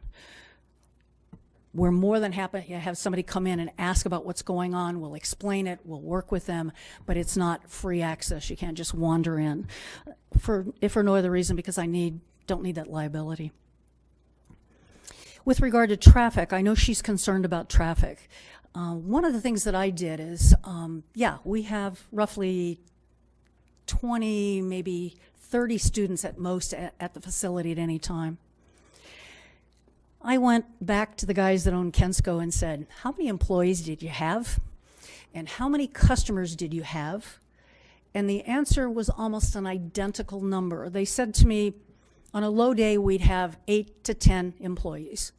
On a busy day, we might have more. And we would have anywhere from 15 to 25 customers in the store at any given time. That's more than I will have in students coming and going. I don't believe we're going to impact traffic greatly any more than anything else has. The Boys and Girls Club, has it increased traffic on Green Valley Road? Yeah, it has. Reality, our community is growing, but it's not that you can't get out, it's that you can't pull out immediately. Additionally, our students will predominantly be turning left, not going anywhere near Debbie Lane. They're turning left because they're heading back to Highway 50 or they're heading into Placerville proper or into South County. Also, the landlord recently, in about the last 3 weeks, has done a lot of work on limbing up the trees so that the visibility issue that we've had for a lot of years is now gone. I actually went down and parked on Debbie Lane and looked to see what I could see. I can see the road just fine because the trees are no longer in the way and the weeds are no longer in the way. That has all gone away. I know she's concerned about the risk to livestock, but this facility is 100% security fenced. You come in the front door, from that point forward, you're inside a safe, secure situation. Dogs must come in on lead, they must leave on lead. We're not concerned about a dog getting loose, scaling a 6-foot fence, going up the road approximately 500, 600 feet, scaling another 6-foot fence, and then scaling another fence to chase a chicken, not when the handler is standing next to them with a bait bag with all kinds of goodies in it and they're getting paid on a regular basis. Why would they go over the fence? And oh, by the way, that fence is topped with barbed wire. It is a security fence. I know there was some concern about odor, and the bottom line is dogs don't poop constantly. Our dogs are in training. They're here for maybe an hour or two max. If they do need to have a bowel movement, it's picked up and bagged with disposable, biodegradable bags, and that goes into another biodegradable bag every day, and that goes into our waste management can. We have already talked to the waste management and said, does this work for you? And the answer was yes. It's the same thing that the veterinarian clinics use that are throughout our city. Additionally, we have an area so that if there were to be any urine odor, we have enzymes to treat that with. Again, it's the same thing that a veterinarian clinic or hospital is using that takes that issue off the table. We know we're not going to have any odors. Number one, dogs aren't going to be there that long. So that brings us to the issue of noise, because that's really what we're talking about. We're not talking about dog barks. We're talking about noise. I can tell you a couple of things. You have 3 performance sport dogs that have been in this room since we started this meeting, and they've not barked once. The bulk of the dogs that come to us for training are like these guys. Do we get some exuberant young ones? Yes, we do. Do we tolerate nuisance noise and barking? No, we don't. And those of you that, if you Ask one of my students. There are some of them here. I'm a Nazi when it comes to that. We don't bark. I don't like barky dogs. We don't bark in class. And it's kind of like having a kid who's having a temper tantrum. You can't teach that kid algebra until he stops it. If a dog is barking nonstop, I can't teach them anything until they quiet down and focus. So if I have a dog that's got a barking issue, he goes into private training before he's allowed to come into training into class because they're disruptive. We know that dogs at training facilities don't bark. But we also understand that dog that's in the backyard that's lonely or bored or ignored, they tend to talk. And they talk to the neighbors and they talk to the cars going by, and we get that. And we'd like to be part of the solution for the neighborhood behind us instead of being a problem. We're certainly welcome to work with any of the neighbors, any of the dog owners, to see if we can't help alleviate what they tell us, at least at the Planning Commission, was a barking problem. Additionally, we've had really good meetings with the neighbors that are immediately surrounding us. The neighbor who's most immediately impacted literally is 12, 15 feet from the back of her lot to the back of the commercial lot. And yet they support our having the dog training there. There will be parts of the year where it'll be too hot for us to go outside, but there will be times when we would like the option of using the entire space that we're paying for, subject to the ordinances. Right now, the issue of noise is that everybody perceives that it's going to be noisy, but there's no data and no proof that it will be. Basically, what we've got is a solution looking for a problem. I'm asking that you uphold the CUP. I'm asking that you remove the time restriction for use outdoors so that we can use the space we're paying for as a business and treat us just like any other business. If we violate the noise ordinance, fine. Then tell us, we'll work with it, we'll fix it. But don't restrict us when we don't even know if we have a problem yet. Thank you. Thank you very much. At this point, I'd like to open up public comment. No, actually, I ask you to refrain from clapping at council meetings. Thank you so much. But at this point, I will open the public hearing, and from this point forward, speakers have 3 minutes for their comments. So welcome. Come on down.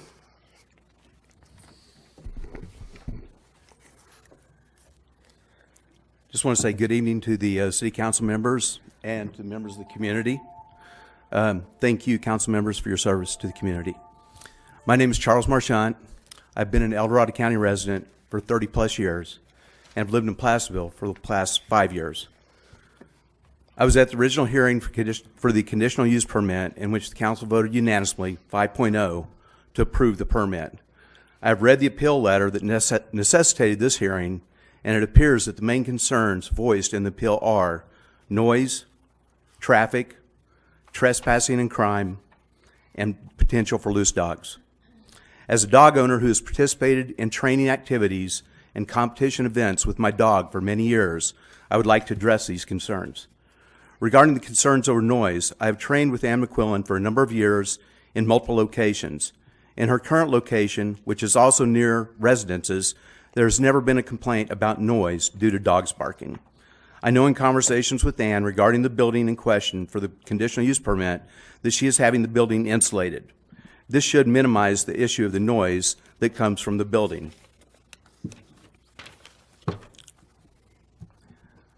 That was addressing item 4B in the appeal letter. For the limited times where there will be outside training, I do not see noise as an issue, as most dogs training at this proposed facility are performance dogs, who are some of the best trained dogs that you will ever find. Owners with performance dogs have great control over their animals due to the vast amount of training that the owner and dog have completed.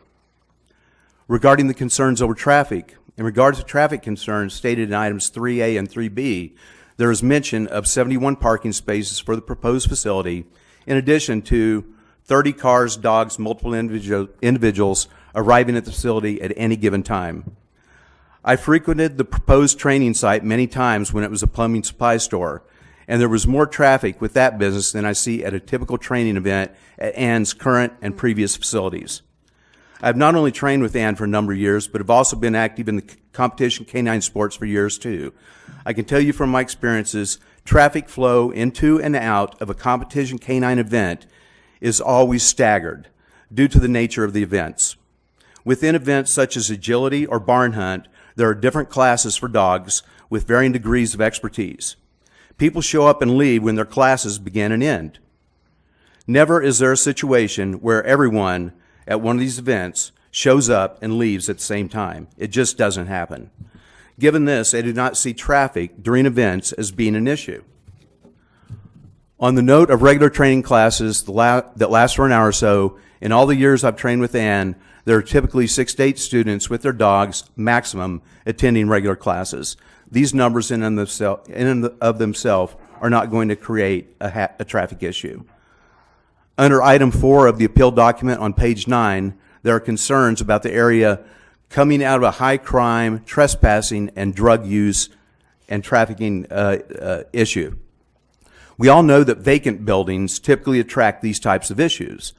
With the improvements that Ann has made and will make, such as fencing, locks on the gate, outside lighting, and the fact the building will be occupied, approval of this building for use as a canine competition facility certainly will not add to these concerns.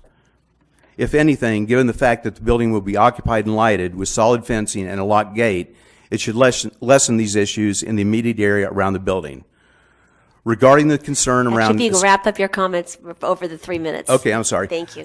Regarding escaped dogs, as I'd mentioned, competition canine dogs are some of the best canine citizens out there. As Ann pointed out, there's a number of them here tonight. With all these things addressed, I really don't see that it's going to be an issue to approve this conditional use permit, and I ask the council to please, once again, approve the use of the facility. Thank you. Thank you for your comments. Good evening. Come on down. Hello, I'm Teresa Manchester. I live in Pollock Pines. I was here at the previous hearing about this, and prior to that hearing, I drove over to see where the building was and what it looked like. It's not too far off of Placerville, so it's already heavy traffic there. I didn't even know that there was a way to get in and out of the facility off of Debbie, and I saw where Debbie was. I came up off of Green Valley. And obviously they've got things set up, so that's how everyone's going to be going. Regarding the dogs getting loose, we are responsible dog owners. The leash goes on the dog before the dog gets out of the vehicle. The leash comes off the dog when the dog is back in the vehicle. Depending on what kind of class you're having, obviously in agility they run without their leashes, but we're inside an enclosed building. I would never put any of my dogs in jeopardy by giving them the opportunity to run loose, when it's not a safe area, a confined area. Noise. Yappy dogs are a pain in the butt. Nobody likes yappy dogs. Nope. My particular breed doesn't make noise unless there's a really good reason, and nobody likes that kind of noise. As far as well, sorry, I hate talking in public. You're doing great. You have to have your dog's focus. You have to have your dog's attention. If your dog is spacing out, the dog is not learning anything. So we work on focus, getting the dogs to pay attention to us, whether it's because we've got dried salmon or, whatever. We work on keeping our dogs' attention and keeping them interested. They're not barking their heads off because they're bored or because they don't like somebody or whatever. That behavior is not allowed. Those are my main concerns. You know, like I said, I live in Pollock Pines.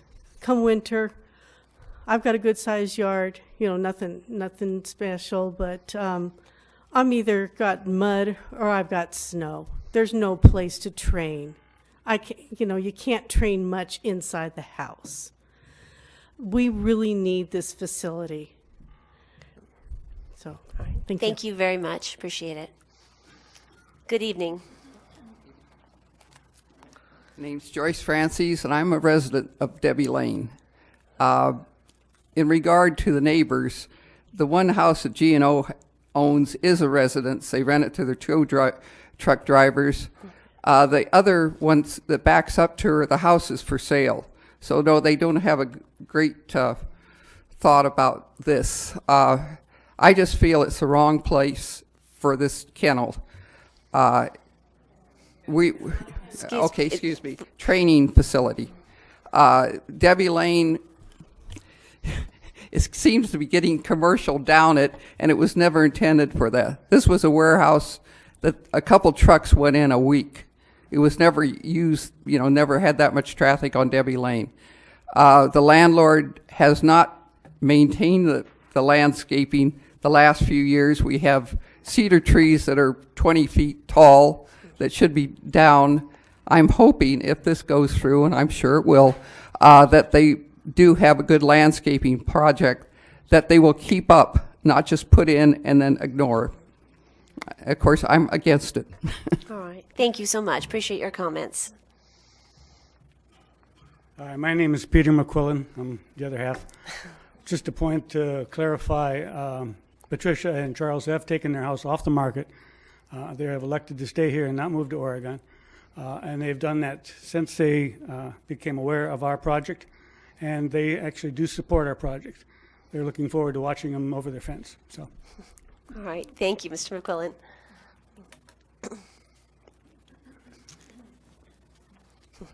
Good evening. Good evening, and thank you, council members, for the opportunity to speak this evening. My name is Jill Gustafson. I am a local psychotherapist practicing in our community. I have known Ann and Peter McQuillan. You want her? Okay. Obviously, she knows Ann. I've known Ann and Peter McQuillan for over 20 years. In fact, Ann found my first border collie, who was a rescue, and I took to the national championships 5 times. With that said, I run our countywide 4-H dog agility program. And as you know, with 4-H, what we try to do is help kids learn how to be better members of our society. In that, we help teach them responsibility, trust, a great work ethic, cooperation versus compliance, and how to communicate effectively. Through dog agility, we find this is a very, very effective way to achieve this with our kids. We have the opportunity to practice outside at our ranch in Pleasant Valley when the weather's nice. But when the weather becomes inclement, Anne has offered to allow us to utilize the facility. So that means during rain, snow, wind, and even heat, our kids can continue to learn how to be respective members of our society, to create positive relationships, and to be able to grow themselves in our community. If you have any questions, please feel free to ask me. I am like a champion of this. And by the way, council member, I'm not sure your name, but I so agree, yes, with on cell phones. That is, you know what? I talk about that in my practice all the time. Thank you very much. Thank you.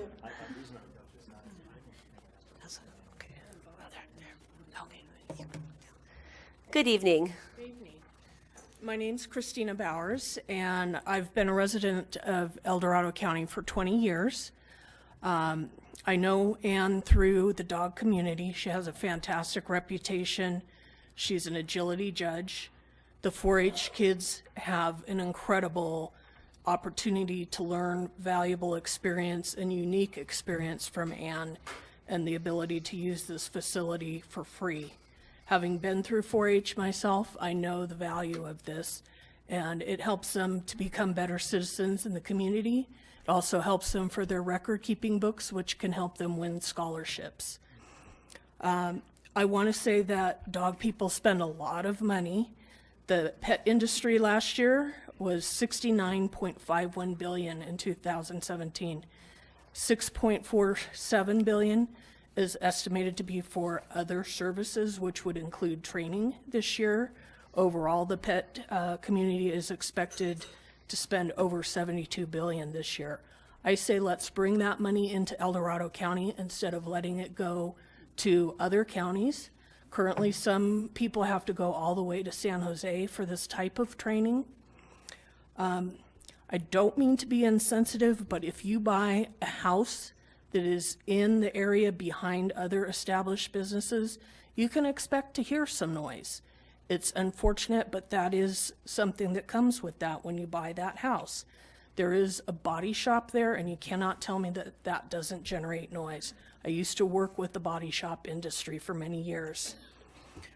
As far as waste and odor, it's standard practice now to use enzyme treatments and cleaners rather than harsh chemicals. So I don't feel that the concern about odor is really a legitimate concern. These folks that are involved in this training, they spend a lot of time and money on these dogs.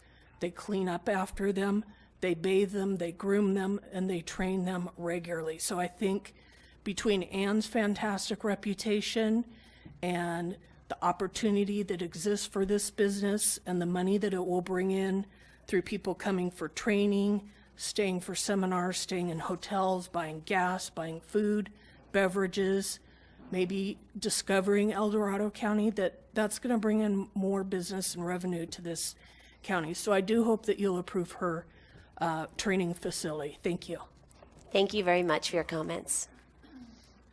Anyone else?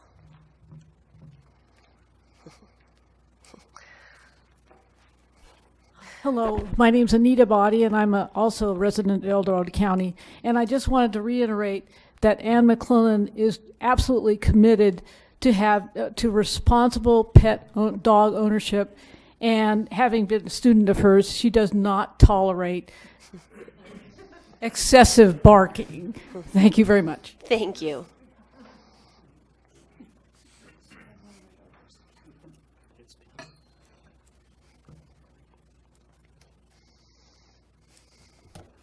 Sue Rodman, Placerville, dog lover, and but I no longer have my dog. I had to put him to sleep because he got cancer. Oh, I'm sorry.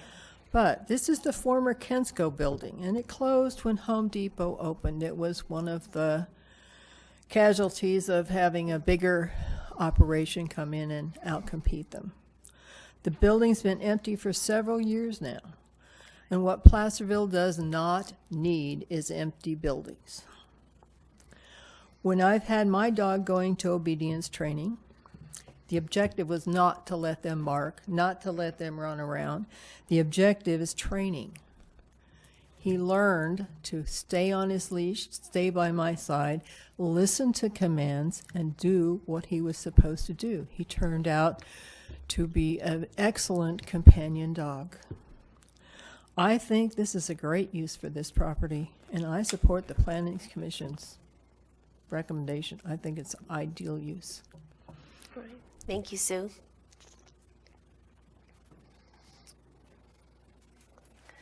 Good evening, Mr. Smith. Good evening, Kirk Smith, and I'm here to speak on behalf and in support of the applicant's project. The reason I'm an affected or interested party is because we're neighbors. Our family owns property across the street, 7600 Green Valley Road. They're interested in improving their property. We're interested in doing the same thing. We talk about urban renewal, urban development, improving the value of property. We're doing it. And I do want to address the three concerns, the substantive concerns raised in the appeal, but first address my sincere appreciation for the Lacey's. Yeah. You see what their home looks like from the photographs they've offered. I drove by it. It's wonderful. They put a lot of their heart, not just money, into the property. They've made substantial improvements. However, as far as sound, it's not close.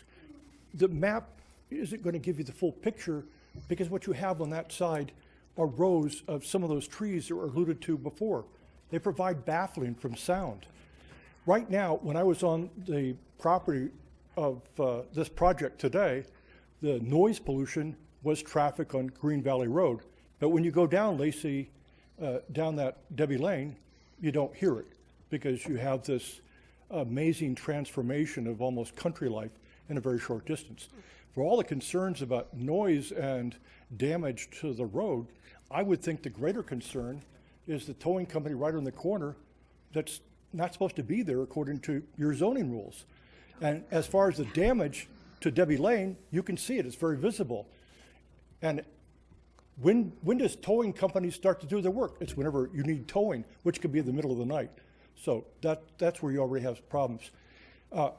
Back to the sound issues. Our property has a couple warehouses that are built the same way. They're cement foundations, steel beams, and steel structure, and then metal on the outside. You don't hear sound coming out of them, yet we've had heavy equipment of various sorts inside. There's a building right behind Carl Hagen's that right now does cabinet fixtures. You've got heavy mechanical staples, hammers, and saws, where OSHA requires you to have earplugs, but you can't hear it. You know, it's not a problem. But you can hear sound of the cars because there's nothing to obstruct it. So I think it's to the advantage. Again, you talk about improving the property. For ours, we've hired the team of John Westfall and Bruce Workanan, the team that did Poor Reds. And so the facades that we're going to put on the front of Spanky's, that property on that side, that's the first portion that we're going to develop, that's going to look like what Bruce has over on Fowler Way. And we wanted to inspire others to do the same thing. So you can have the facades of 4 buildings it's going to look like from the 1800s. So dramatic improvements. And you talk about improving the tax base, we're doing it. And so it's being done on both sides. And that's something to be encouraged. Again, I appreciate their concerns. It's just highly speculative. Nobody went in and actually measured the acoustics, but this is a conditional permit. And if it's approved as I think it should be, and there's a problem later on and you can demonstrate it, then it can be taken back. You've got ordinances for noise and other nuisances already. So I think it's a great project to encourage, and I thank you. Thank you, Mr. Smith. Good evening. Good evening, Mayor Thomas and members of council. My name is Henry Brzezinski, Chief Animal Control Officer. As the Chief of Animal Services, I reviewed the project, and I believe that the city is right in offering this conditional use permit. What I will say is that the city years ago adopted the county's ordinances for enforcement for these types of operations under our commercial animal establishment permitting setup, as well as we do have a very restrictive nuisance ordinance in El Dorado County related to animals. If they frequent, utter continuous noise in an area, we take enforcement action. Of course, we do want to educate first.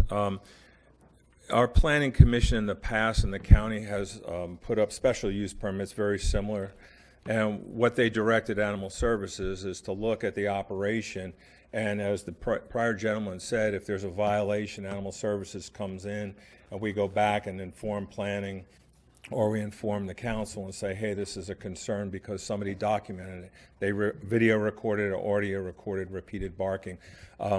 The type of operation Ms. McQuillan and the folks that have talked about, those animals are quiet, in my professional opinion. Where we have our animal shelter currently, we have 2 people that live behind our shelter, and that was a concern of the community, that we were going to have outdoor exercise yards, and these dogs, these animal shelter dogs, were just barking their heads off, and they were going to want us out of there. My volunteers, who have gone through numerous types of training, are really cautious, and they keep the noise down. They're always working with these dogs, and these are shelter dogs. We don't know where they come from. They're probably, a lot of them haven't been trained, and we have minimal barking at our facility. So if we can do it at a shelter, a professional can definitely do it there. I give you my commitment as the Animal Services Chief that if this is approved and there's problems in the community, we'll address them. We'll talk to the neighbors. Of course, they need to show us proof that there's an issue with the barking. But again, these folks that are involved in this type of work, they keep their animals on leash. I have enough problems in our county, in our city, with irresponsible animal owners not walking their dogs on leashes. And I don't see that as a concern where somebody's going to drive up and just cut their dog loose because they're valuable animals. They're going to keep them contained, and that's our county and our city ordinance. Basically, an animal has to be enclosed in either a public or private lot or on a 10-foot leash. Unless it's deemed a dangerous dog, then it's a 6-foot leash and other parameters. So I think it's a good idea. Again, caveat that if there's concerns that, Animal Services will address it on behalf of the city's contract that we have with you folks. Thank you very much. Fabulous. We have a question for you, Councilmember Borelli. I was going to ask this later on, but since you're already at the podium, I'm going to ask you now. I think, the shelter, the animal shelter was on Placerville Drive. That's correct. In a big metal building. So I think, and in very close proximity to where this is proposed. So my question is, did you ever have any complaints? And I know they're shelter dogs. I know we're not comparing the same type of dogs, but did you ever have any complaints? No, that's a great question, Councilmember Borelli. We had a body shop actually right behind us, very similar to this setup. We had an enclosed metal building. We did insulate it somewhat. We actually improved that building, if you can believe it, when you drive down the road. And the county did a great job. You didn't do much on the outside. Yeah, I know. That salmon paint is just, but the temporary improvements done by the county to make that a temporary shelter for 7 years, basically. It wasn't supposed to be that long. We didn't have any problems with the neighbors in there and no complaints related to barking. I would have cited myself, I guess, if I allowed barking. Thank you. We sure appreciate you being here tonight. Thank you so much. Thank you. Appreciate it. Good evening. I couldn't live with myself if I didn't come up and say something because Ann has changed my life. Can you pull the microphone down? We want to hear what you have to say. Thank you. I have 3 dogs that used to be very crazy. One that still barks like crazy, except in training with Ann. No barking. I mean, I really want to get back in some training with Ann because, I mean, the dogs that I have, I can walk down the street with my dogs without a leash. They won't go anywhere. They're so well trained, and that's thanks to Ann. And I think that's the kind of dogs that a lot of people see the dog in the neighbor's yard that never gets any attention, never gets any training, and they're just dying for attention, and that's why they're barking and they're causing, noise problems. And I think when you see these dogs, it's a different kind of dog we're talking about, and it's a different kind of person too. I shoot dogs with the camera. You had us concerned there. We were all paying attention. Sorry. With a camera, I shoot dog sports. And the people and the dogs that I deal with are like these people and these dogs. They're very kind people, very good people that care about the community, that care about their dogs. And the dogs are like these dogs. So, I mean, I think that if you haven't seen what people with sport dogs do, you can't understand. So I understand why they may be concerned, but I think if they really experience what Anna's going to do here, it's amazing. It's great for the community. And personally, it's great for me, so I couldn't go home without saying that to you people, and thank you for giving me the opportunity to do that. And thank you. And thank you for not shooting dogs. Anyone else?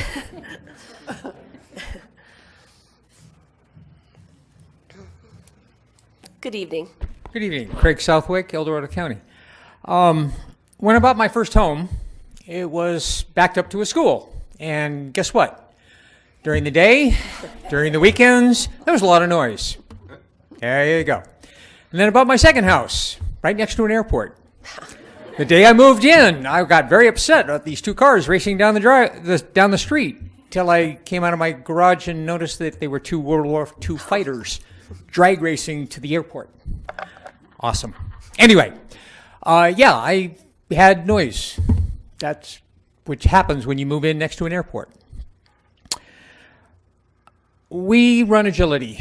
My wife drove down to LA, spent $1,500 for a puppy.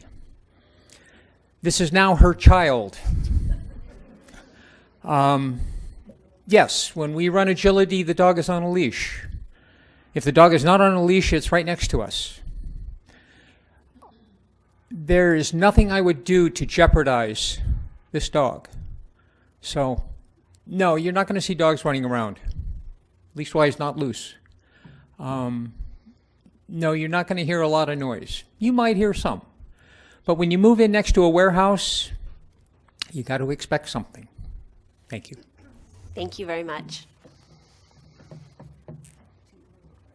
Come on down, Steve. Oh, so what I see this issue as is a good neighbor issue, right? I mean, that's what it comes down to. So I would challenge the Lacey's, and I really appreciate that these kids have put it in their heart and soul in their house to go to a dog, training center and experience it from the outside, from the inside, get to know it. And also I would challenge the Quinlans to do their outreach. Maybe suggest, hey, we're going to go to this thing, and reach out to the Lacey's and say, hey, come down and experience it. Instead of, it's almost like they're tearing apart. Come together and figure out how to solve this, not here. Let's solve it where it belongs, in the neighborhood. Thank you, Steve. Anyone else before I close the public hearing? All right. Thank you all for your comments. We greatly appreciate you being here and being so eloquent on this issue. So I will close the public hearing at this point and bring it back to the council. For comments, questions? Vice Mayor Cunha? Well, let me start with a couple of questions, I guess, to Pierre. And just for the record, I did watch the video of the Planning Commission meeting. And so it was, about an hour, almost an hour and a half of very similar testimony. And it gave me a lot of good information as to how that was handled. And one of the questions that was repeatedly said is that the city did not inform any of the county residents. That if you were outside the city limit, the folks didn't receive a notification. Mr. Rivas, could you clarify that? Sure, that would not be correct. The city would notify all property owners within 500 feet of the property boundaries of the project site. And then, thank you very much. And also, there were a number of neighbors from Debbie Lane that came in and were concerned about the condition, the damage to their automobiles, the traffic on Debbie Lane. And some of them even alluded to the fact that it was a private road. Mr. Rivas, where does the private road begin at the intersection of Green Valley Road and Debbie Lane? The private road would begin right there at once you turn off of Green Valley Road onto Debbie Lane. The entire length of Debbie Lane is private. Most of Debbie Lane, or in fact the whole 40, there's a 40-foot easement that's actually part of the project property. It's their property in fee, but there's an easement that runs through that's 40 feet in width. And I drove out there myself just to get some measurements of the road, and there's a color picture up on the board behind you on the dais. That's my blue truck parked there. At that point, the road is about 42 feet in width. And is privately owned. And it's privately owned. So the city owns so we don't even have the responsibility, the city engineer sitting next to you, we don't even have the responsibility to do an apron or a curb return. There's just a straight edge of our road and Debbie Lane, and that's it. That's correct. It's privately owned and privately maintained. Okay, thank you.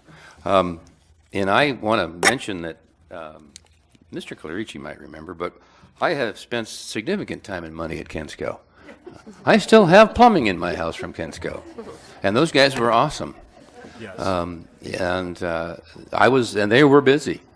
It was nothing to make 2 or 3 trips over there when I didn't know what I was doing, but they did, and so I had to go back. And there was contractors and do-it-yourselfers and what have you. I built 3 houses. All of it came out of Kensco. So that was a going concern. It was not a quiet little seldomly used commercial warehouse. They were busy, and there were a lot of employee vehicles. They had their own truck. They had a forklift. I mean, they were getting, I'm sure they would have loved to sold trainloads of pipe, but they sold truckloads of pipe. So it was far from quiet.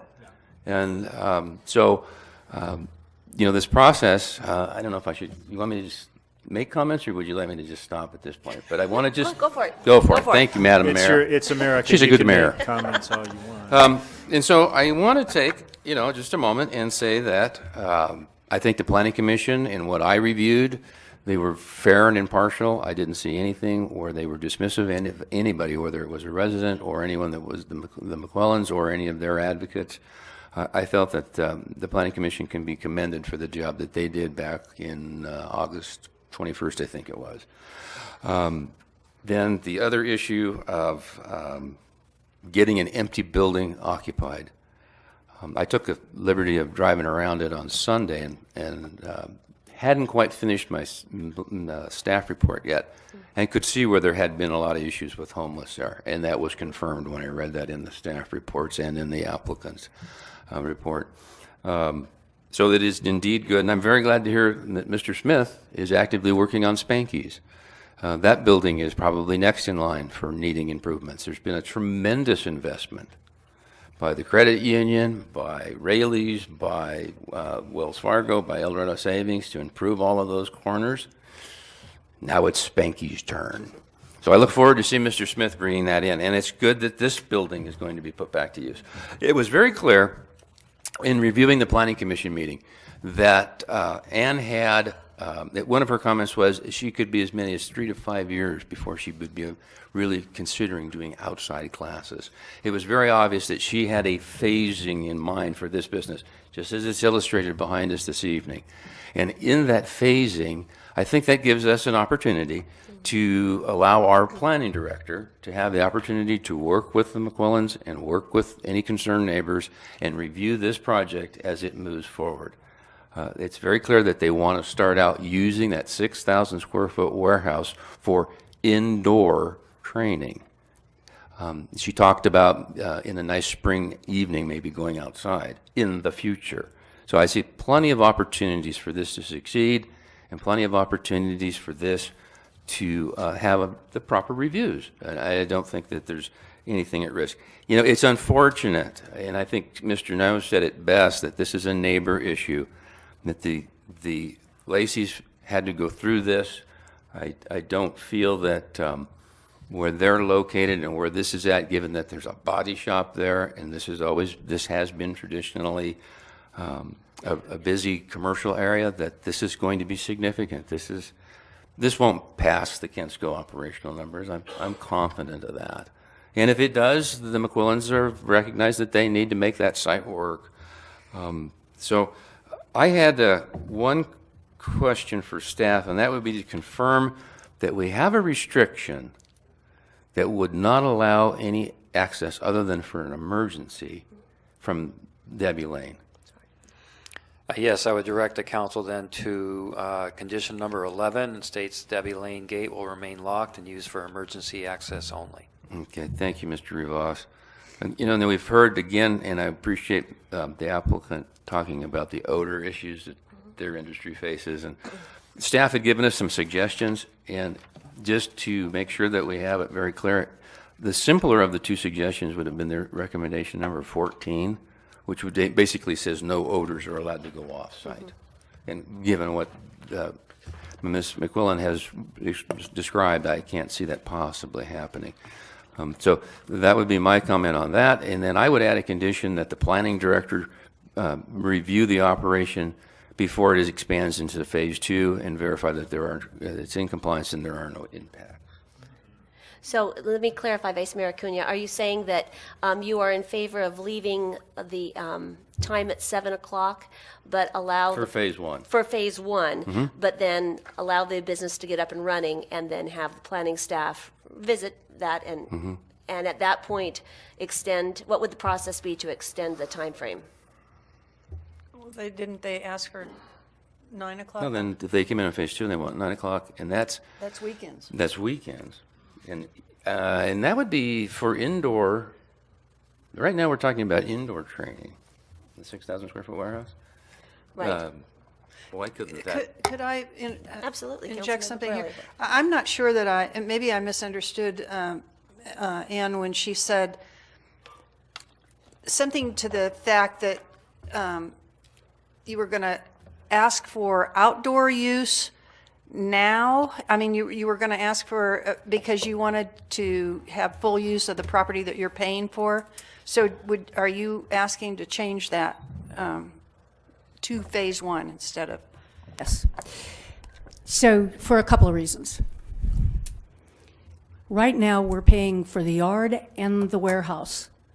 We'd like the option of using the yard. Whether we'll use it or not, I don't know. Okay, that's what I thought I But understood. I would like the option to use the yard. Well, okay. And realizing that the yard faces west and it's blacktopped. So quite frankly, there'll be a very large portion of the year we won't even go outside because it's going to be too hot. Okay. I just wanted to So, clarify. but 'cause I would like the opportunity as a business person to use what I'm paying for, subject to not violating and I know, as some of these people have testified, there's not going to be any noise. And I understand that. And the classes that would go outside, if we were to do an outside class, are going to be things like canine fitness or handler exercises, where we're not going to have barking handlers. Okay. All right. Thank you. However, phase two is the front building, as if you look at it up there. So phase one is the warehouse and the parking lot, if you will. Phase two is at the point at which the Shabby Rabbit, who is currently in that space, elects to relocate. Then we have the option of we'd like to move our store into that area, possibly have some classes, but we wanted it encompassed with the CUP because we didn't want to have to go through this all over again just to be able to move our store up front. Okay. Thank you for clarifying, Ann. Appreciate it. Yeah, Madam Mayor, if staff can just make a quick comment to Please, Mr. conclude on Ross. that item. I just want to call your attention to condition number 9, which states outdoor use shall be limited to 7 p.m. So what that condition is saying that if they elect to have any dog activities on the outside, it's limited to 7 p.m. And then I just want to read the rest of that condition. It says, no outdoor lighting for training area shall be permitted. Staff would only question that since this is a commercial building, I would assume that there's already outdoor lighting because you're not going to want your warehouse in a commercial zone dark. Right. And so I would think that outdoor lighting would be permitted. It would just be required to be shielded so it doesn't create any nuisance lighting onto adjoining properties. Well, I would think for security reasons too, that they want that area lit up, at night. So, okay. I also want to address the Lacey's and commend them for this beautiful work that they've done. I think that we are, I think you're fearful of something that's not going to happen, quite frankly. I've seen this time and time again when there are projects that have been introduced and everybody comes forth with all the negatives. And I'll give you one example. When we allowed the signals on Placerville Drive, when Home Depot came in, the folks came out and told us that we just really should not do that because it was going to cause traffic jams clear down up to Placerville Drive and all the way down to as you're leaving the freeway. And I, quite frankly, have not seen more than about 7 cars lined up there at a time. I mean, and I'm not, I understand your concern, but sometimes we, when we're so passionate about things, we tend to think that the very worst. And I don't think that you're going to experience the things that you think is going to happen. But what a beautiful place you've made there, and I commend you for doing that. Great. Thank you. Councilmember Clarici. The building that the Shabby Rabbit is in, that just went under lease recently, correct? And so those tandems of the building and the warehouse that was Kensko has been empty since Kensko moved out. There's been something kind of on the far right there. That's their real estate office. Yeah, the real estate office. Yeah, That's them. Yeah. Well, you drive, there's 2 interesting things, and we've had this issue before, and that is the intersection of county and the boundary of county and city issues.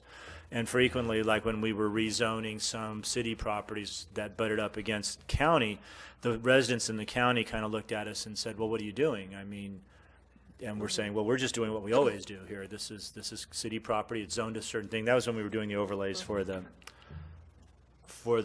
development on it, and it's like, well, this you backed up. Just there's this kind of arbitrary boundary that marks the city and the county, and we see the same thing frequently where you have residences and then they're kind of backing up against the city, and then the city's taking an action, which in my opinion is logical. This is a commercial building. This is a commercial venture. It happens to deal with dogs. I always ask when we have these situations, and I prepped Mr. Rivas about this, what other kinds of activities could happen in this warehouse? Yeah, the subject property is zoned commercial, straight commercial, which allows by right eating and drinking establishments, restaurants and the like, hotels and motels, retail, of course. Right. Of course. So a variety of different commercial variety of uses different are allowed reasons, by right. which could create significant activity. And this would bound, of course, it's this interface between the residential and the commercial. It could be a brew pub. It could be a brew pub, and those are very active, and I'm sure those create a lot people of noise. make sounds. The other issue, too, and this happens frequently in town, especially after the recession, and there were some buildings that have remained empty, is all of a sudden you've had a very quiet neighbor who hasn't been doing anything for 10 years or so whenever Kensco finally closed. And then all of a sudden there's something going on. It always kind of raises everybody's hackles. I agree. I think that I personally don't see a problem with this. I, too, reviewed the video of the Planning Commission hearing, and I thought the Planning Commission actually acted well. I read the complaint. I really didn't see that sort of dismissive notion. I didn't see that at all. In fact, I thought that they handled it well. And I'm ready to move this and yeah. I have a few comments. Go right ahead. All right, thank you. First of all, want to thank the Lacey's for being here. I love to see young people in action and coming forward and speaking in public, and you were very compelling. Congratulate all of you on your home. I know what it means to work on a beloved piece of property and make it your own, and to feel a sense of pride, and you should. And just commend all of you. You're an inspiration, and we honor what you've done there. And the action before us tonight in no way takes away from what you've done. I look at this whole process as democracy in action. I feel really good that we've been able to have a very comprehensive community conversation about this, about neighbors' concerns and fears, and highlighting business practices where you can come together with a shared understanding of what it is to be a good neighbor. And I think that's the process that has been before us, and I feel really good about that. I think we've all come to a deeper level of understanding about this and what each other needs, and I feel very confident that the two parties can be good neighbors. I do know that Ann McQuillan is a leader in this industry, and she travels all over the country with this, and so this is a very professional addition to Placerville, and I'm sure that she will be a good neighbor to you. The only issue that I have was that we haven't addressed, I don't think, is the time frame. And I would propose that we leave it at 7 p.m., but give staff the leeway that in 6 months, let Ann's, get established, let this, take place and see how it all goes. And in 6 months, give staff the leeway to raise it to 8 p.m. should... For outdoor training. For outdoor training. It's 9, maybe a little late, close to the neighborhood, but 8 p.m. if folks are traveling, that might be reasonable. And what would that process look like, Mr. Rivas? What staff would recommend is just an amendment to condition number 9, which is currently regulating outdoor use to be limited to 7 p.m. We would just add an additional line in there that the director shall have the ability to extend the time limitation to 8 p.m. Following 6 months, period, after review of the application. So that's one thing that I would like added to that. So, all right, with that, do I have a motion on this item? I'll go ahead and make, excuse me, let me make one other comment regarding our responsibility as a city. We run into this from time to time, and I believe it's approximately 19 homes that are down Debbie Lane, plus G&O Towing, plus at one time Kensco used Debbie Lane. it seems like it would be responsible for us as a city to post that right at the entrance as a private road, not city maintained. Because then as staff or engineering staff, public works, police chief, somebody gets a call, we've got a monument out there that protects us from our end. And more importantly, it notifies everybody that's going up and down Debbie Lane, whether it's a tow truck or a neighbor, that it's a private road. Clarifies it. Yeah. Yeah. Because again, it's a big street, and that's probably hard for some folks to believe. I think that's a great idea. Well, Patty thinks it's a great idea. There's too many streets here in town that people wonder why there's such a mess, including mine on Manor Drive. It's a private road, and it's not a city responsibility. And I don't think most of the people living on that street, they're constantly saying, why doesn't the city do something about this? Well, it's not the city's responsibility. It's a private road. Would the council be agreeable with seeing the city expend that? The county has those signs all over. So we can just go take one I think from it's them. great. Yeah. We have the animal control chief here. You'll know where they are. He's always wanted to seal a sign or two, I'm sure. All right, so do I hear a motion, I will, Vice Mayor? and again, I feel bad for the Lacey's. They, it's a democratic process. They did expend their time and funds to bring this appeal forward, and that is part of the planning process.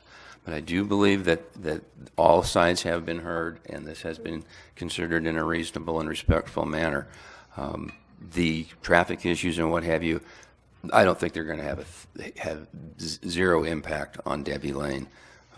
Again, it's a private road. So I will go ahead and make a motion to deny the appeal and add conditions as outlined by Planning Director Rivas to reevaluate the outdoor training hours at the end of 6 months, to add the staff recommendation number 14, which is no odors are allowed off-site, and to add another new condition that the planning director will review and approve the operation will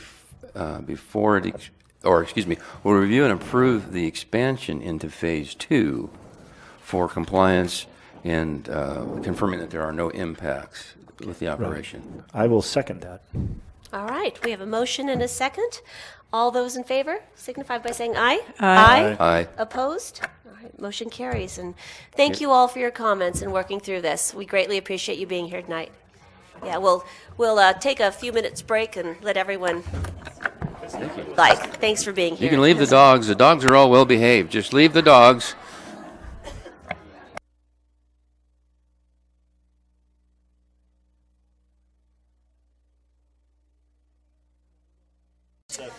All right.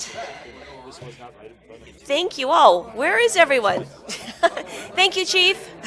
Man, we have a lot of ambulances through town. Yeah. Okay. All right. 12.01, Lumsden Park. We are on item 12.1. We're talking parks. Steve, Mr. Ewell, direct staff to proceed with Lumsden Park short-term site improvements that can be accomplished without a special budget appropriation. Mr. Ewell, good evening. Thank you, Madam Mayor, Council. During last City Council meeting, staff was directed to provide cost estimates for short-term site improvements at Lumsden Park. The cost estimate for trail repairs, $1,500, and that's primarily for just materials, decomposed granite, wood, and rebar. We've had a great track record with working with local Eagle Scouts, and I think this would be a real successful Eagle Scout project. In fact, we had one out there last year that helped restaurate part of the dam, and so I'm quite confident that we could get that done. Park boundary signage is pretty minimal cost, $50 for some temporary signs that'll have to be replaced from time to time, I'm sure. Closing the restaurant facilities will actually save us money and probably pay for some of the other costs associated with some of the improvements. Moving the existing gate, with the help of our Public Works Department, I'm sure we can get that done. We will have to buy some additional ready-mix concrete to reestablish the footings once we move it. Some of the more spendy items, the park bench or the park fence boundaries is a little more spendy. It's $2,700. We got one quote for that. And then if we want to venture into reducing the fire fuels within and around the park, it's about $1,500 an acre for mastication. That's taking out the understory and raising the canopy on the hillside. Actually, within the park, it's really not that bad. We Right. probably Right. have one day's worth of work, but if you want to try to do the surrounding properties, that's a whole nother story. Although there's no established budget for these enhancements, staff is confident that a majority of the improvements can be completed within the existing operating budget for the park, including the trail repair, park boundary signage, restroom closure, and moving the park entrance gate. Fencing the park boundaries and reducing the fire fuels will require significant investment that has not been accounted for and is not recommended at this time. And I'm happy to answer any questions you may have regarding this matter. All right. First of all, Mr. Yule, I want to thank you so much for getting on this so quickly. I didn't expect it to see it so soon, and really appreciate it. And these are heartwarming estimates. That's wonderful. I don't have any questions. Does the council have any questions on this item? I have a concern. Please, Miss Patty. Am I right? You're going to close the restrooms, and are you going to bring a porta potty in or not? We're proposing not to at this time. Okay, what I want to ask you then, where are people going to go to the bathroom up there? Are they going to at home use the trees?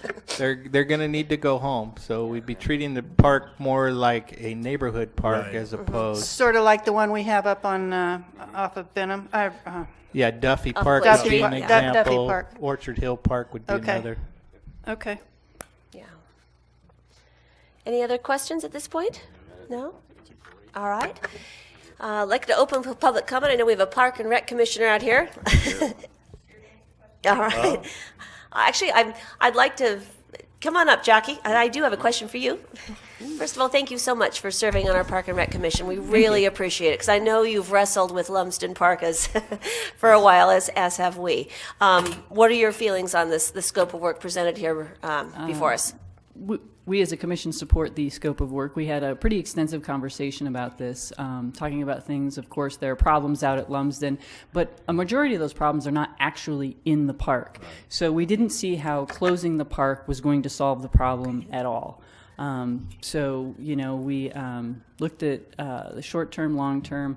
Let me open my notes here. There were a couple. We had some concerns that you know, we couldn't even be answered. Like, you know, it had been brought up to close the park. Well, if we closed the park, would we have all the park acreage that we are required to have as a city, and would that close granting Right. funding for us? We only had one neighbor show up. We really didn't feel that we had enough outreach and input to make that kind of a big of a decision, though we did kind of come up with a, you know, forward-thinking kind of a hybrid solution that perhaps we could sell the back half of the park and still keep the front park as a neighborhood park, you know, selling the pond and whatnot.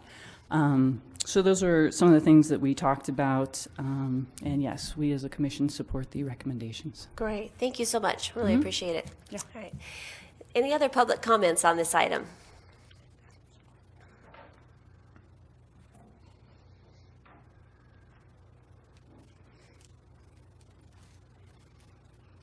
Lucky you guys, you get to hear from me again. We Sue always Rodman. enjoy that. I have some comments and some questions. How long will it take to implement the short-term improvements? How long do we wait to see if these short-term measures solve the ongoing problems at Lumsden Park? My suggestion is that these improvements should take no longer than 2 months to implement. And I would say reducing fire fuels is the first priority to get done to protect Placerville from wildfire. And the second would be to eliminate the homeless camps that are up there. And that should help a lot with the drug trafficking. And if problems are not solved within a year, I would say we put a year time limit on this, and we look at it a year from now, and we say, okay, did this solve the problems, or did it not solve the problems? And if it didn't solve the problems, I don't see that there's any point in spending more money on the long-term solutions here. And I would say then we need to do, as Jackie was talking about, either sell the back half or face the fact that Lumsden Park is not a viable park for the city to operate and look for other places or other solutions. I don't think making a dog park out of it is a wise thing to do. We have enough problems with people not picking up after their dogs on the El Dorado Trail. We don't need to turn Lumsden Park into a dog park. And a lot of people are finding out that dog parks really are not as workable. Everybody thinks, oh, they're really wonderful, but as soon as you take your dogs off leash, just listen to Judge Judy sometime and you will hear about all of the fights and problems that happen when people take their dogs off leash and go to the dog park and the dogs fight and the dogs attack the other people. And if you talk to the veterinarians, they will tell you they don't recommend dog parks for the fact that it is a great place. If you want to get diseases for your dog, take them to the dog park. So, besides that, there's a dog park in Cameron Park. If somebody wants to take their dog to the dog park, they can go down there. It's not that far. It's only, 12 miles. I don't think that the city of Placerville needs to put in one more thing that they can't afford to maintain. So those are my comments. All right. Thank you so much. Any other comments? All right. I'll close public comment on this item. Thank you so much, and bring it back to the council for direction. I'll move the staff recommendation to do the short-term improvements at Lumsden. Actually, Oh, wait. okay, Wait a minute. actually, we do Yeah, have, man. well, we have a motion and a second. Okay, I want to honor that. Further discussion. So, What was staff recommendations? They they gave us all this stuff back. They gave us prices. Yeah, well, I'm assuming. if I may weigh in here, Postpone, I am- implement some or all. You I have am to pick some, John. concerned about the fence park boundaries. That's $27,000. No, I don't wanna And I spend that think money. that's, at this point, a bit premature to be spending And then the homeless will that start amount cutting holes in of, it. that amount of money. Well, okay, here's the problem. Here's your thought. Here's my thought. You made a motion. I know I did, and I wanted to include all these things because the thing about it is this. If you don't define the edges of the park, okay, yeah, the homeless might cut holes in it. They might do all sorts of things, but if you don't define the edges of the park, then one of the challenges, as stated by Ms. Rodman, is that, well, you're not fixing the problem. You could come back a year later, and if you haven't actually defined the edges of the park, then you might have this flow. If you define the edges of the park, that sets the boundaries of it, and then you have a place where you can say, have we solved the problems, or have we addressed the problems? Solving is such a definitive word, but address the problems within the park. If there's no within the park, then I don't know what you do. So, are you in favor? Like for the homeless and stuff, or anything like that. So do you- Fuels management, I mean, we're going to have to manage the fuels. The boundaries of the park need to be defined so you manage your fuels. You're not going to go off into. So you want us Burlington to look Ranch. for $27,000? Well, they said that let's say postpone efforts. It says staff is confident that a majority of the proposed short-term site improvements can be accomplished without a special budget appropriation. Well, keep going. Not that one. We don't have the 27. Yeah. Oh, I see. Right. I'm sorry. I didn't And get that my feeling far. is, really don't have I money didn't. for I didn't. any I'm of sorry. I didn't get that far. So let me open the discussion for a moment. Do you want to keep your motion? Sure, it'll be good. You watch. Well, Wendy was talking. I will defer my comments to you, Vice Mayor Acuna. Go ahead. Oh, well, thank you. First of all, I appreciate everybody's attempts to try and address this in the Park Recreation Commission. I think we have a responsibility to take this one step at a time. This has been a city park for a long time. We need to make sure, we need to move along, and this is kind of as Sue alluded to, we need to set some goals and boundaries as to what are we going to see at the end of this. It could involve selling the park, it might not. We might find out that we find some solutions along the way. So I am concerned about expending a bunch of money out there because it has been very, very difficult. I mean, I went out there this morning, and there was a usual strange activity going on up above the pond. and they left. So I would be in favor of closing the restroom, making it a neighborhood park destination, so there would be no porta potty. It would become a non-restroom park. Moving the gate, and as staff has recommended, opening the pond area up on weekends to see how that works. And until we get a sense of how that works, I don't know that we want to put any money, and we're going into wintertime, to do the $1,500 for the trail repair.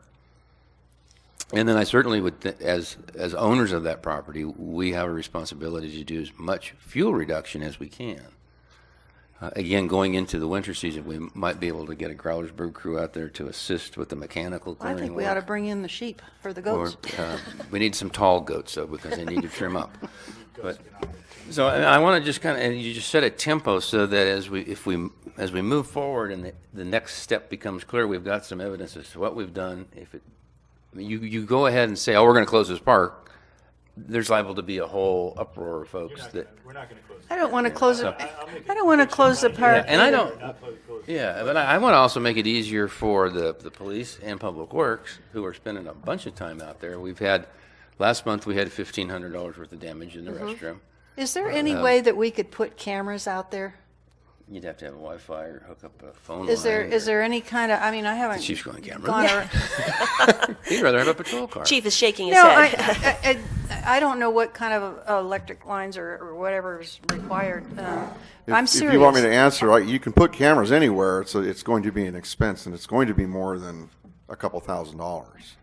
Because you do need a connection to hit back to the police department, which the city manager and I are working on a longer-term solution for the city on cameras.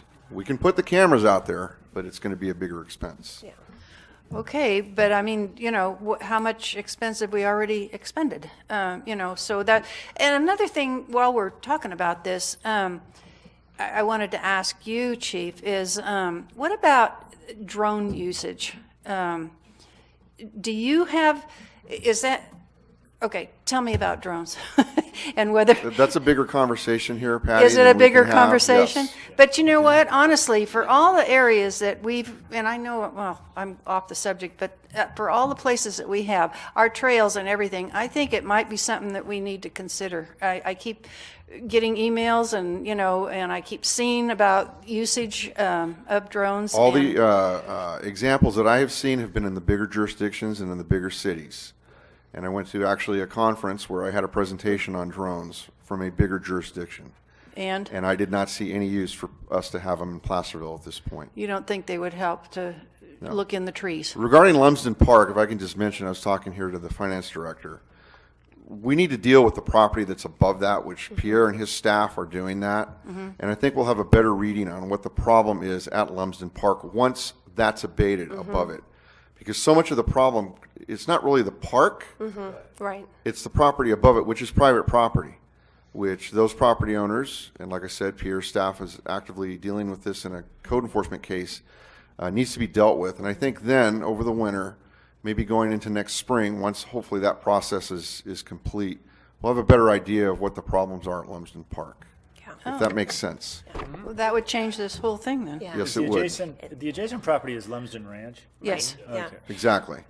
And I did talk to Pierre too about that, that you were talking That's the with- biggest, in my opinion, and the opinion of the staff and the PD, is one of the bigger problems there. And that makes sense. Look what happened with the Oding property once they. Right, Can I exactly. ask the chief a question? Absolutely.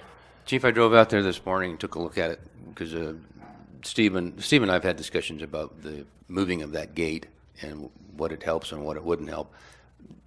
Do you see a preferred spot for an officer being able to get back up there? Or I'd have to go up there and look at it myself. Okay. I would defer to I would ask my sergeants what they thought. And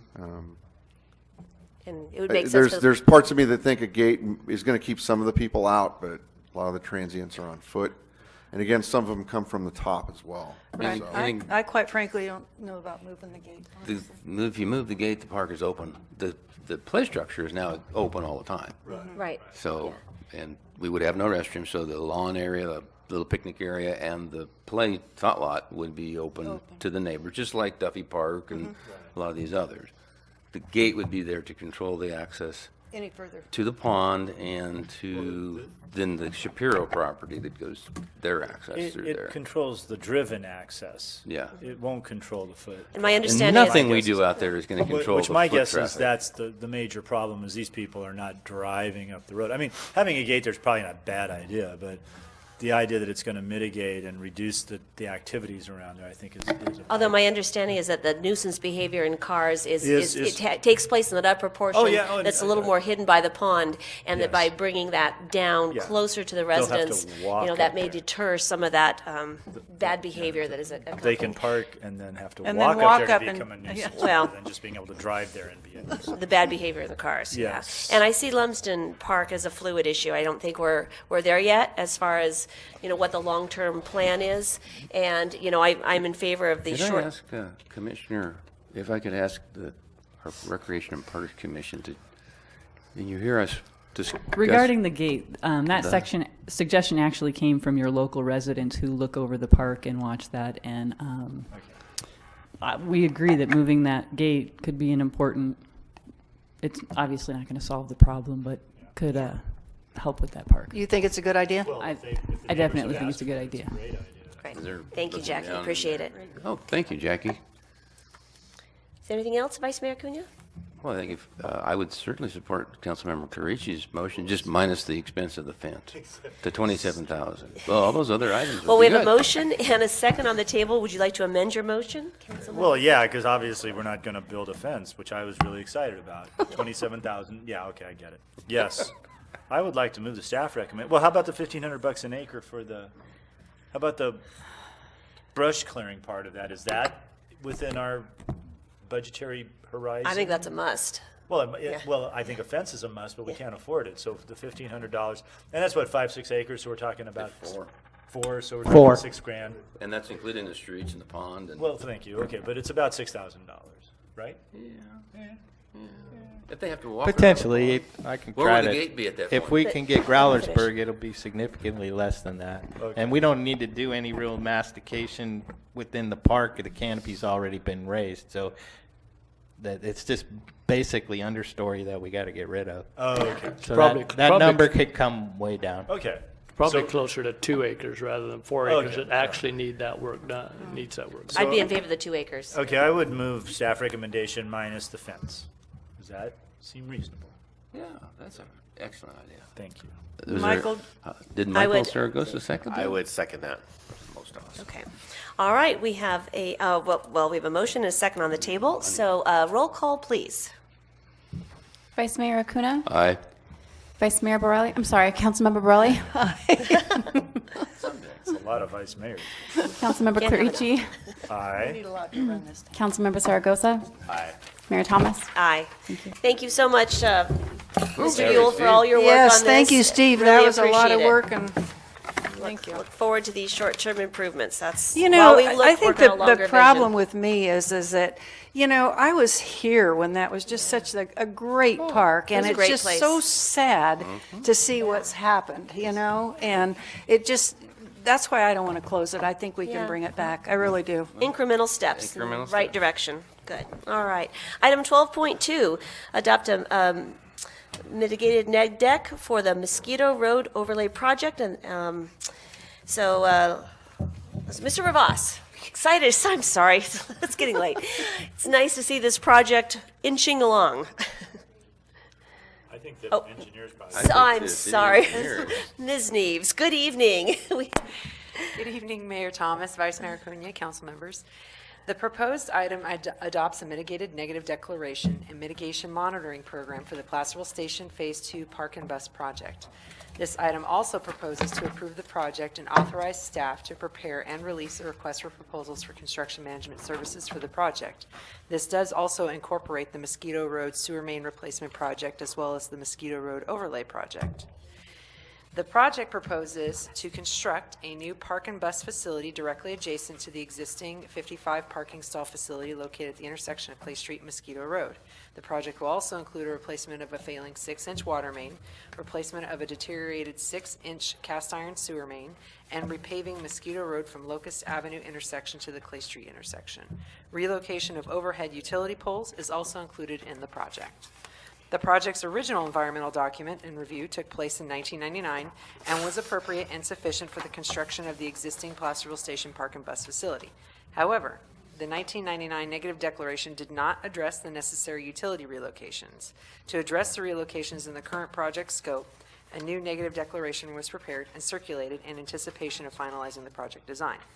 2 comments on the document were received and integrated into the mitigation monitoring program contained in the mitigated negative declaration, which has been prepared in accordance with CEQA guidelines, section 15097.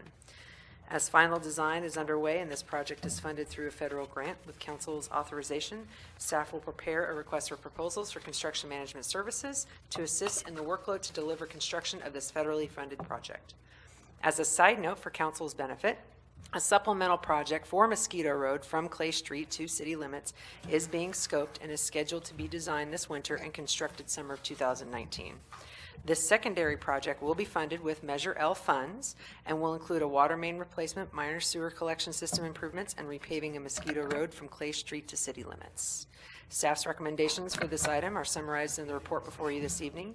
That concludes my verbal report, and I'm happy to answer any questions you may have. So 1999, and we're here already. Who knew? My goodness. I hope we don't get accused of rushing this. What's the popular phrase? Forcing this down the people's throats. Because if we did, it was really slow. Thank you very much for your staff report. Does council have any questions for staff at this point? Oh, actually, I do. Okay. One. So this is to kind of, but this thing, when's it going to happen? Like next year? We are sending out the project this winter for bid. Right. We are going to be starting construction in spring of 2019. Great. And we will be starting construction of the subsequent secondary project from Clay to city limits after that. The intent was to stagger the start of the construction, right, putting in a healthy amount of verbiage within the project specifications that the contractors are play nice to each other right, if it ends up having to be separate bidders. But what will often happen is that you'll get the same bidder that's on the park and ride project bid on the other job as well. Hopefully Great. get economies of scale, because Correct. that's what we're shooting for. Okay, Yes. great. The Thank project sure looks nice, and it's going to be such an improvement to that Oh my gosh, vacant this is, lot this right is now. beautiful. Yes. Gosh. Any further questions for staff? All right. Open public comment up on this item. Come on down. Who's going to like this one? There's a pep in her step. Sue Rodman, chairman of the Measure H, Measure L committee this year, and I am saying hooray. Finally, this has been on Measure H and L list for a long time. Yes, it has. There are some neat items I think we need to do to make it run smoothly. Put up the Measure H and L, your dollars at work signs. Take a look at the grumpy ads in the Clipper. And people are asking, what's happening to my Measure H and L dollars? I don't see where they're being used. Well, if they'd come to our meetings, they'd know. Oh, yeah, but they don't ever come to the meetings. We know that. So we have to put up signs to tell them, hey, guys, pay attention. Yes, it's working. Then let the neighbors know what's happening. The weekly updates for the Party Big Cut water line were very helpful. Yeah. Please do the same for the people who will be affected by the Mosquito Road projects. And we probably need to communicate with Camino school districts, because the person who lives across the street says Camino's elementary school buses come and park in Mosquito Road to pick up their children.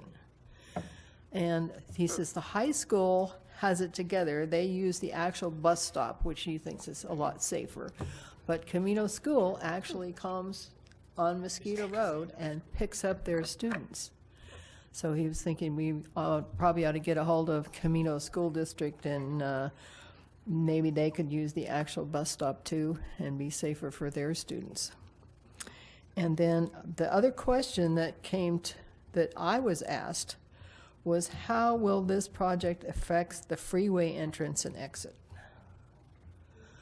And I have no idea, but I'm sure that Rebecca has an idea. long as Caltrans So doesn't we may close it. need to have some coordination with Caltrans, and if it's going to affect it, maybe some signs up along the freeway telling people to use a different exit. So those are my comments, and I am so glad to see this one going. Thank you very much, Sue. Appreciate all your comments. Would anyone else like to speak on this issue? All right, we'll close it. Ms. Neves, do you have any? Oh, I turned my own mic off. Sorry. Any further comments on this item? I did want to speak to the on-off ramp at Mosquito Road. Great. I also want to remind everybody that, I said that we're starting construction on this project in spring of 2019. Does anybody else remember the mosquito job that's coming in spring of 2019? The bridge deck. Right. That's right. We put off, yes. So I'm happy to report back. We're actually already actively working with the resident engineer on that project to work out traffic control issues as well. Great. District 3, as you all know, has been great in working with the community to iron out the bugs from that one. So we are working on that. Yeah, they've been fabulous. That is great. Thank you so much. All right. Bring us back to the council for any further comments or action. Man. I'll move for approval. I'll move for approval of the item. I'll second it. All right. Been moved. Madam Mayor? Yes. If I may, I just want to call something to the council. If you would, before you adopt the initial study and mitigated negative declaration, if you would turn to page 7 of 16 in the MND. Oh, okay. Yes. And then go down about halfway, a little more than halfway down the page to Roman numeral 7, greenhouse gas emissions. For some reason, the little check boxes came off the document, and so we will fix that. But I want to make it clear that under A, generate greenhouse gas emissions either directly or indirectly may have a significant impact on the environment. The answer is we were going to check the box, no impact.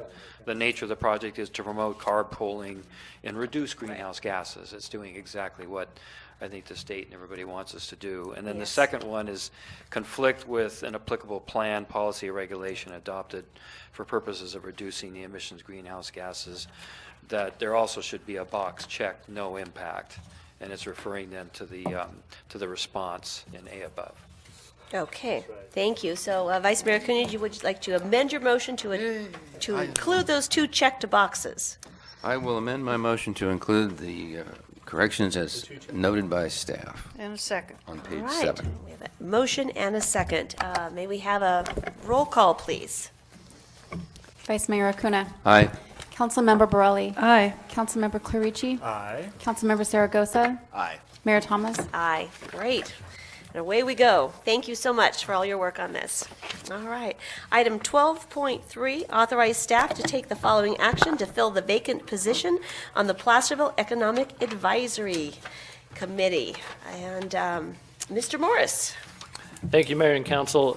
Just want to report that we have one appointment on the committee, Cody Shearer, who was appointed last March. Unfortunately, Mr. Shearer has missed 3 consecutive meetings. Actually, I think it may be 4 now. And we have not been able to get a response why that is the case. So according to our rules, committee commissioner rules, that constitutes him being removed from the committee.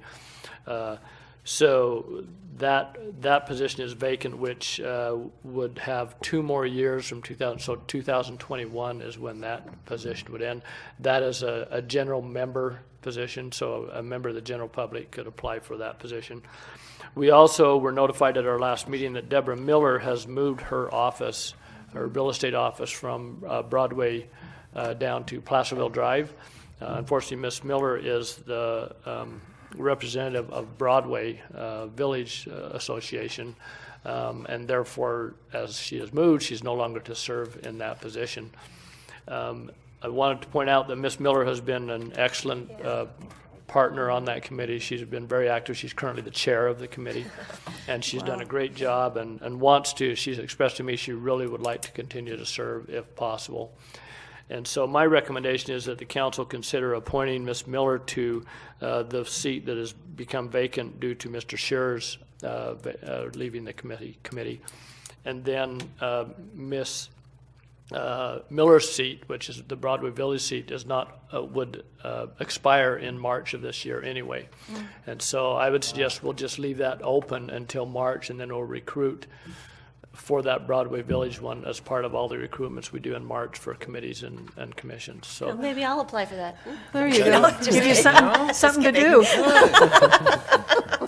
Just kidding. So that's just my recommendation. You don't have to do it that way. It sounds like a win-win works. situation, Yeah, I really. think it works and keeps our committee operating. I think the committee is doing some great things right now. Right. Yeah, they We've are. got an active committee working on broadband and business outreach visits, and then we're getting going on some tourism issues with some of our new members. So Good. I think they're doing some good things. They've got 3 subcommittees for those 3 topics that they're working on, and they're actively working on them. So I think it's a good thing they're working on now. That's great. All right. And I can Thank you. say my experience working with Ms. Miller, she's great. Yes. So being able to keep her on the committee is Yeah, very it's good. important.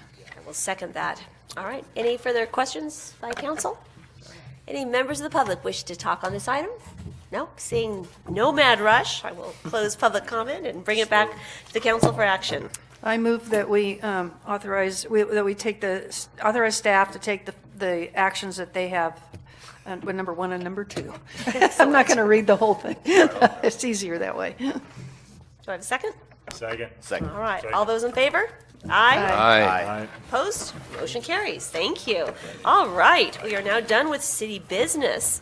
On to council reports. Transit. Did transit meet? Yes, We we did. Did. How's the bus? It was exciting. On schedule, on time. Mark conducted the meeting, Oh, excellent.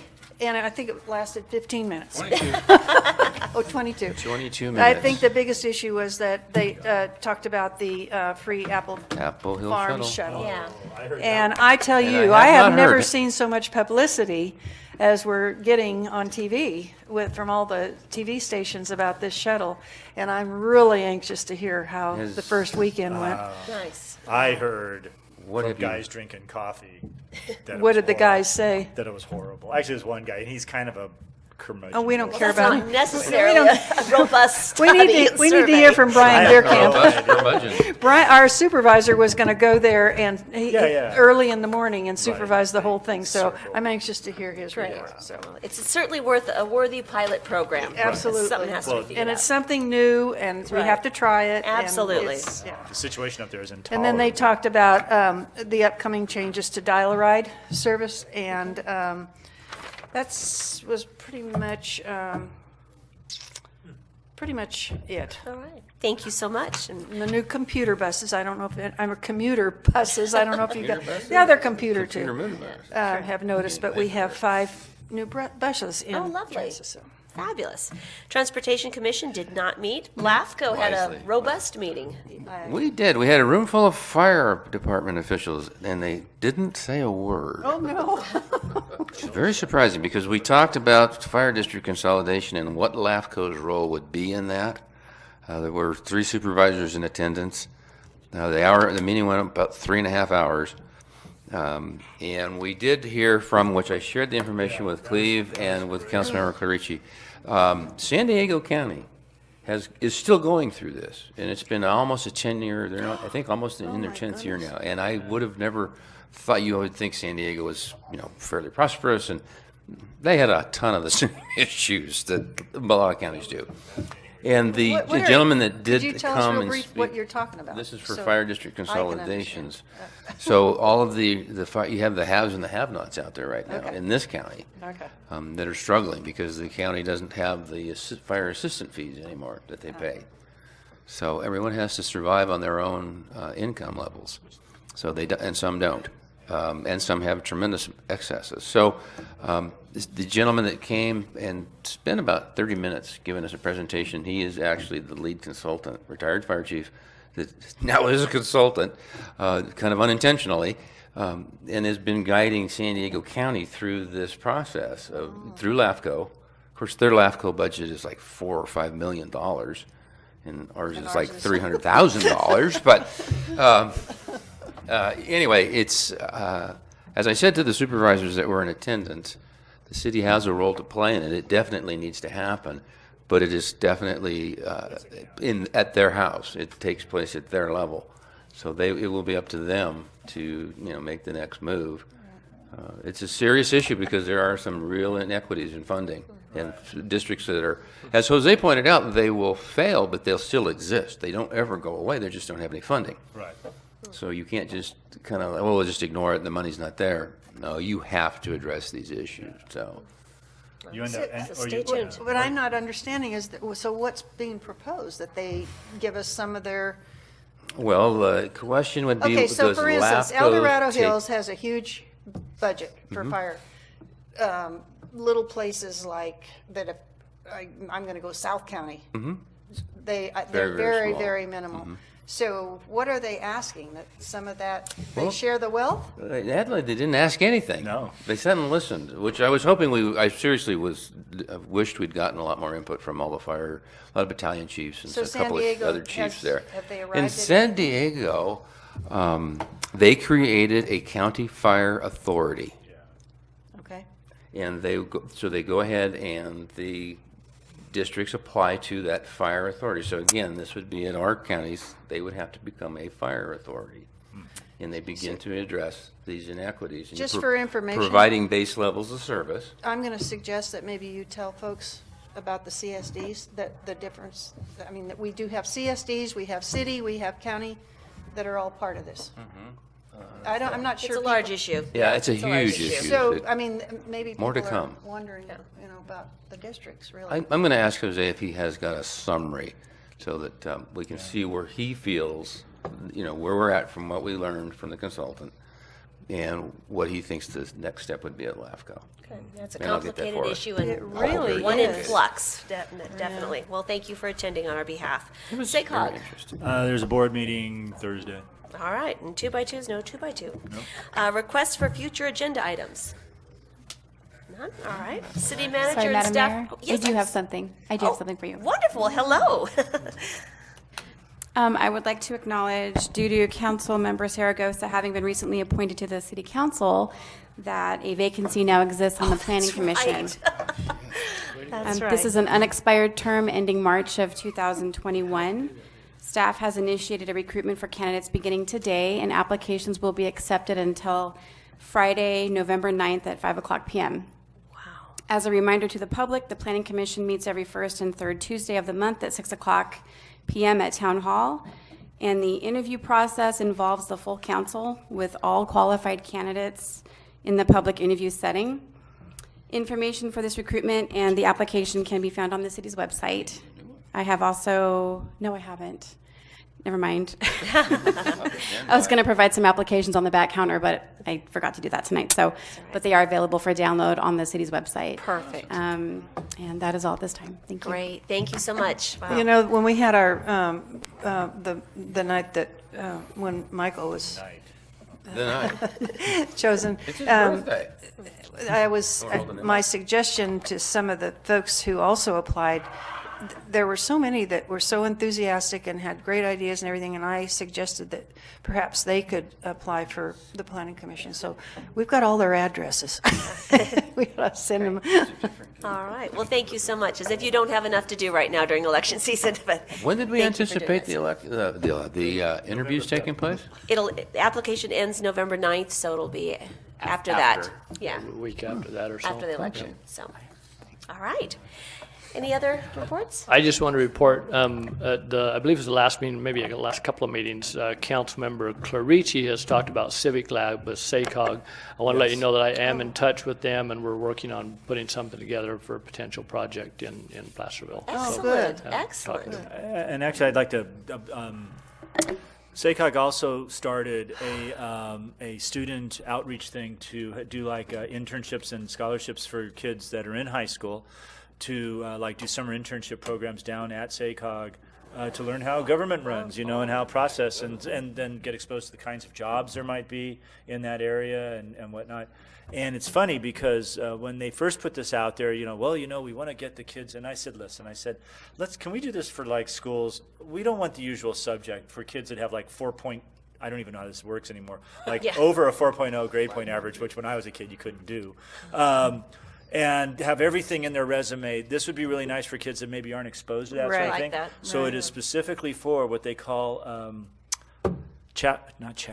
something one. If you have so many, this is terrible school lunch program type things, that you're qualified. What is it? Title one. Title I. Well, El Dorado and Union Mine both qualify. Wow. So I've gotten in touch with the principal and the career guidance folks because I think this would be a great thing That's for a kids. great- I mean, there's still going to be the high achieving kids at El Dorado and Union Mine. I mean, let's not, but maybe not exposed to that particular thing. Anyway, it's really cool. I just want to let you know that I've sent the information around. I may have CC'd you. Okay, excellent. Well, Anyway, and Cleve, I think I CC'd you folks on that, so we can keep and I'll be up there on Friday to kind of bug Chaz and them to make sure they got it. But, Good. Love it. anyway, That's great. yeah, it's really cool. I was very excited. That's about it. fantastic. So Thank you what's so the much. age? Is it, you said I think high it was school? like sophomores and juniors. I think that was it. I'll make if you go to the SACOG website, there's a place in okay. there, and you can go. I'll make sure you all get it so you can go Okay, check great. it out. What an opportunity. I think it's That's a great. Wonderful. I think it's a really cool thing, and the Civic Lab thing is very exciting, and we really need to get out and make sure that the SACOG folks know that. And I've sort of been prepping them on our stuff up here. So Real brief explanation of that. Civic Lab. Oh God! Civic Lab is a platform. It's an environment where you bring like planning folks together and other folks from the various jurisdictions to actually brainstorm ideas and stuff. Last year it was around transportation and mobility and transit, I think. This year they're looking at one of the objects that they're looking at is repurposing or rehabilitating or reviving strip shopping areas, So mostly in the exurb places, like they have these what they call ring communities, which were developed like in the 60s, and then things kind of went past. So like when you go down Folsom Boulevard, when you go down those places, and you know those stretches of those big long boulevards. It used to be the main drags. I mean, Folsom Boulevard was how you got to Folsom. Right. Auburn Road used to be how you got to Auburn before there was like an interstate freeway, and they developed all these strip shopping centers, and then of course everything moved to the shopping malls, and then everything moved now to the boutique kinds of things. Well, those strip shopping, boy, you say that fast, big trouble. Strip shopping centers. Some of them are in deteriorating. Really bad shape. And whole stretches of roads are deteriorating. So Civic Lab, one of the issues in Civic Lab this year is to come up with ideas and then make resources, because it's not just like a big think tank kind of thing. They actually then go out. And one of the ways then is to get developers, to get money, to get things, and you aggregate them around these ideas. So it's not just a bunch of people talking to each other, which I do ad nausea, and people do a lot of. It is actually coming up with ideas, kind of brainstorming them, coming up with some ideas around those brainstorming sessions, and then actually then looking to see how you can get resources to the specific. That is a critical challenge in our cities that have outdated forms of absolutely. retail. So Right. that's So wonderful. anyway, Great. it's really cool. Thank you. So with that, items tentatively scheduled for the next meeting include the new officer swear-in. That's exciting. Community pride resolution and the draft speed bump policy, and I'm sure among other things. So with that, we will adjourn to the October. City manager and staff. Oh, we already did that. Did we? City manager and staff report. We did. Yeah. yeah? Yeah, we did. So with That's that, when you. we will adjourn to October 23rd. So thank you, everyone, for being here. Good night.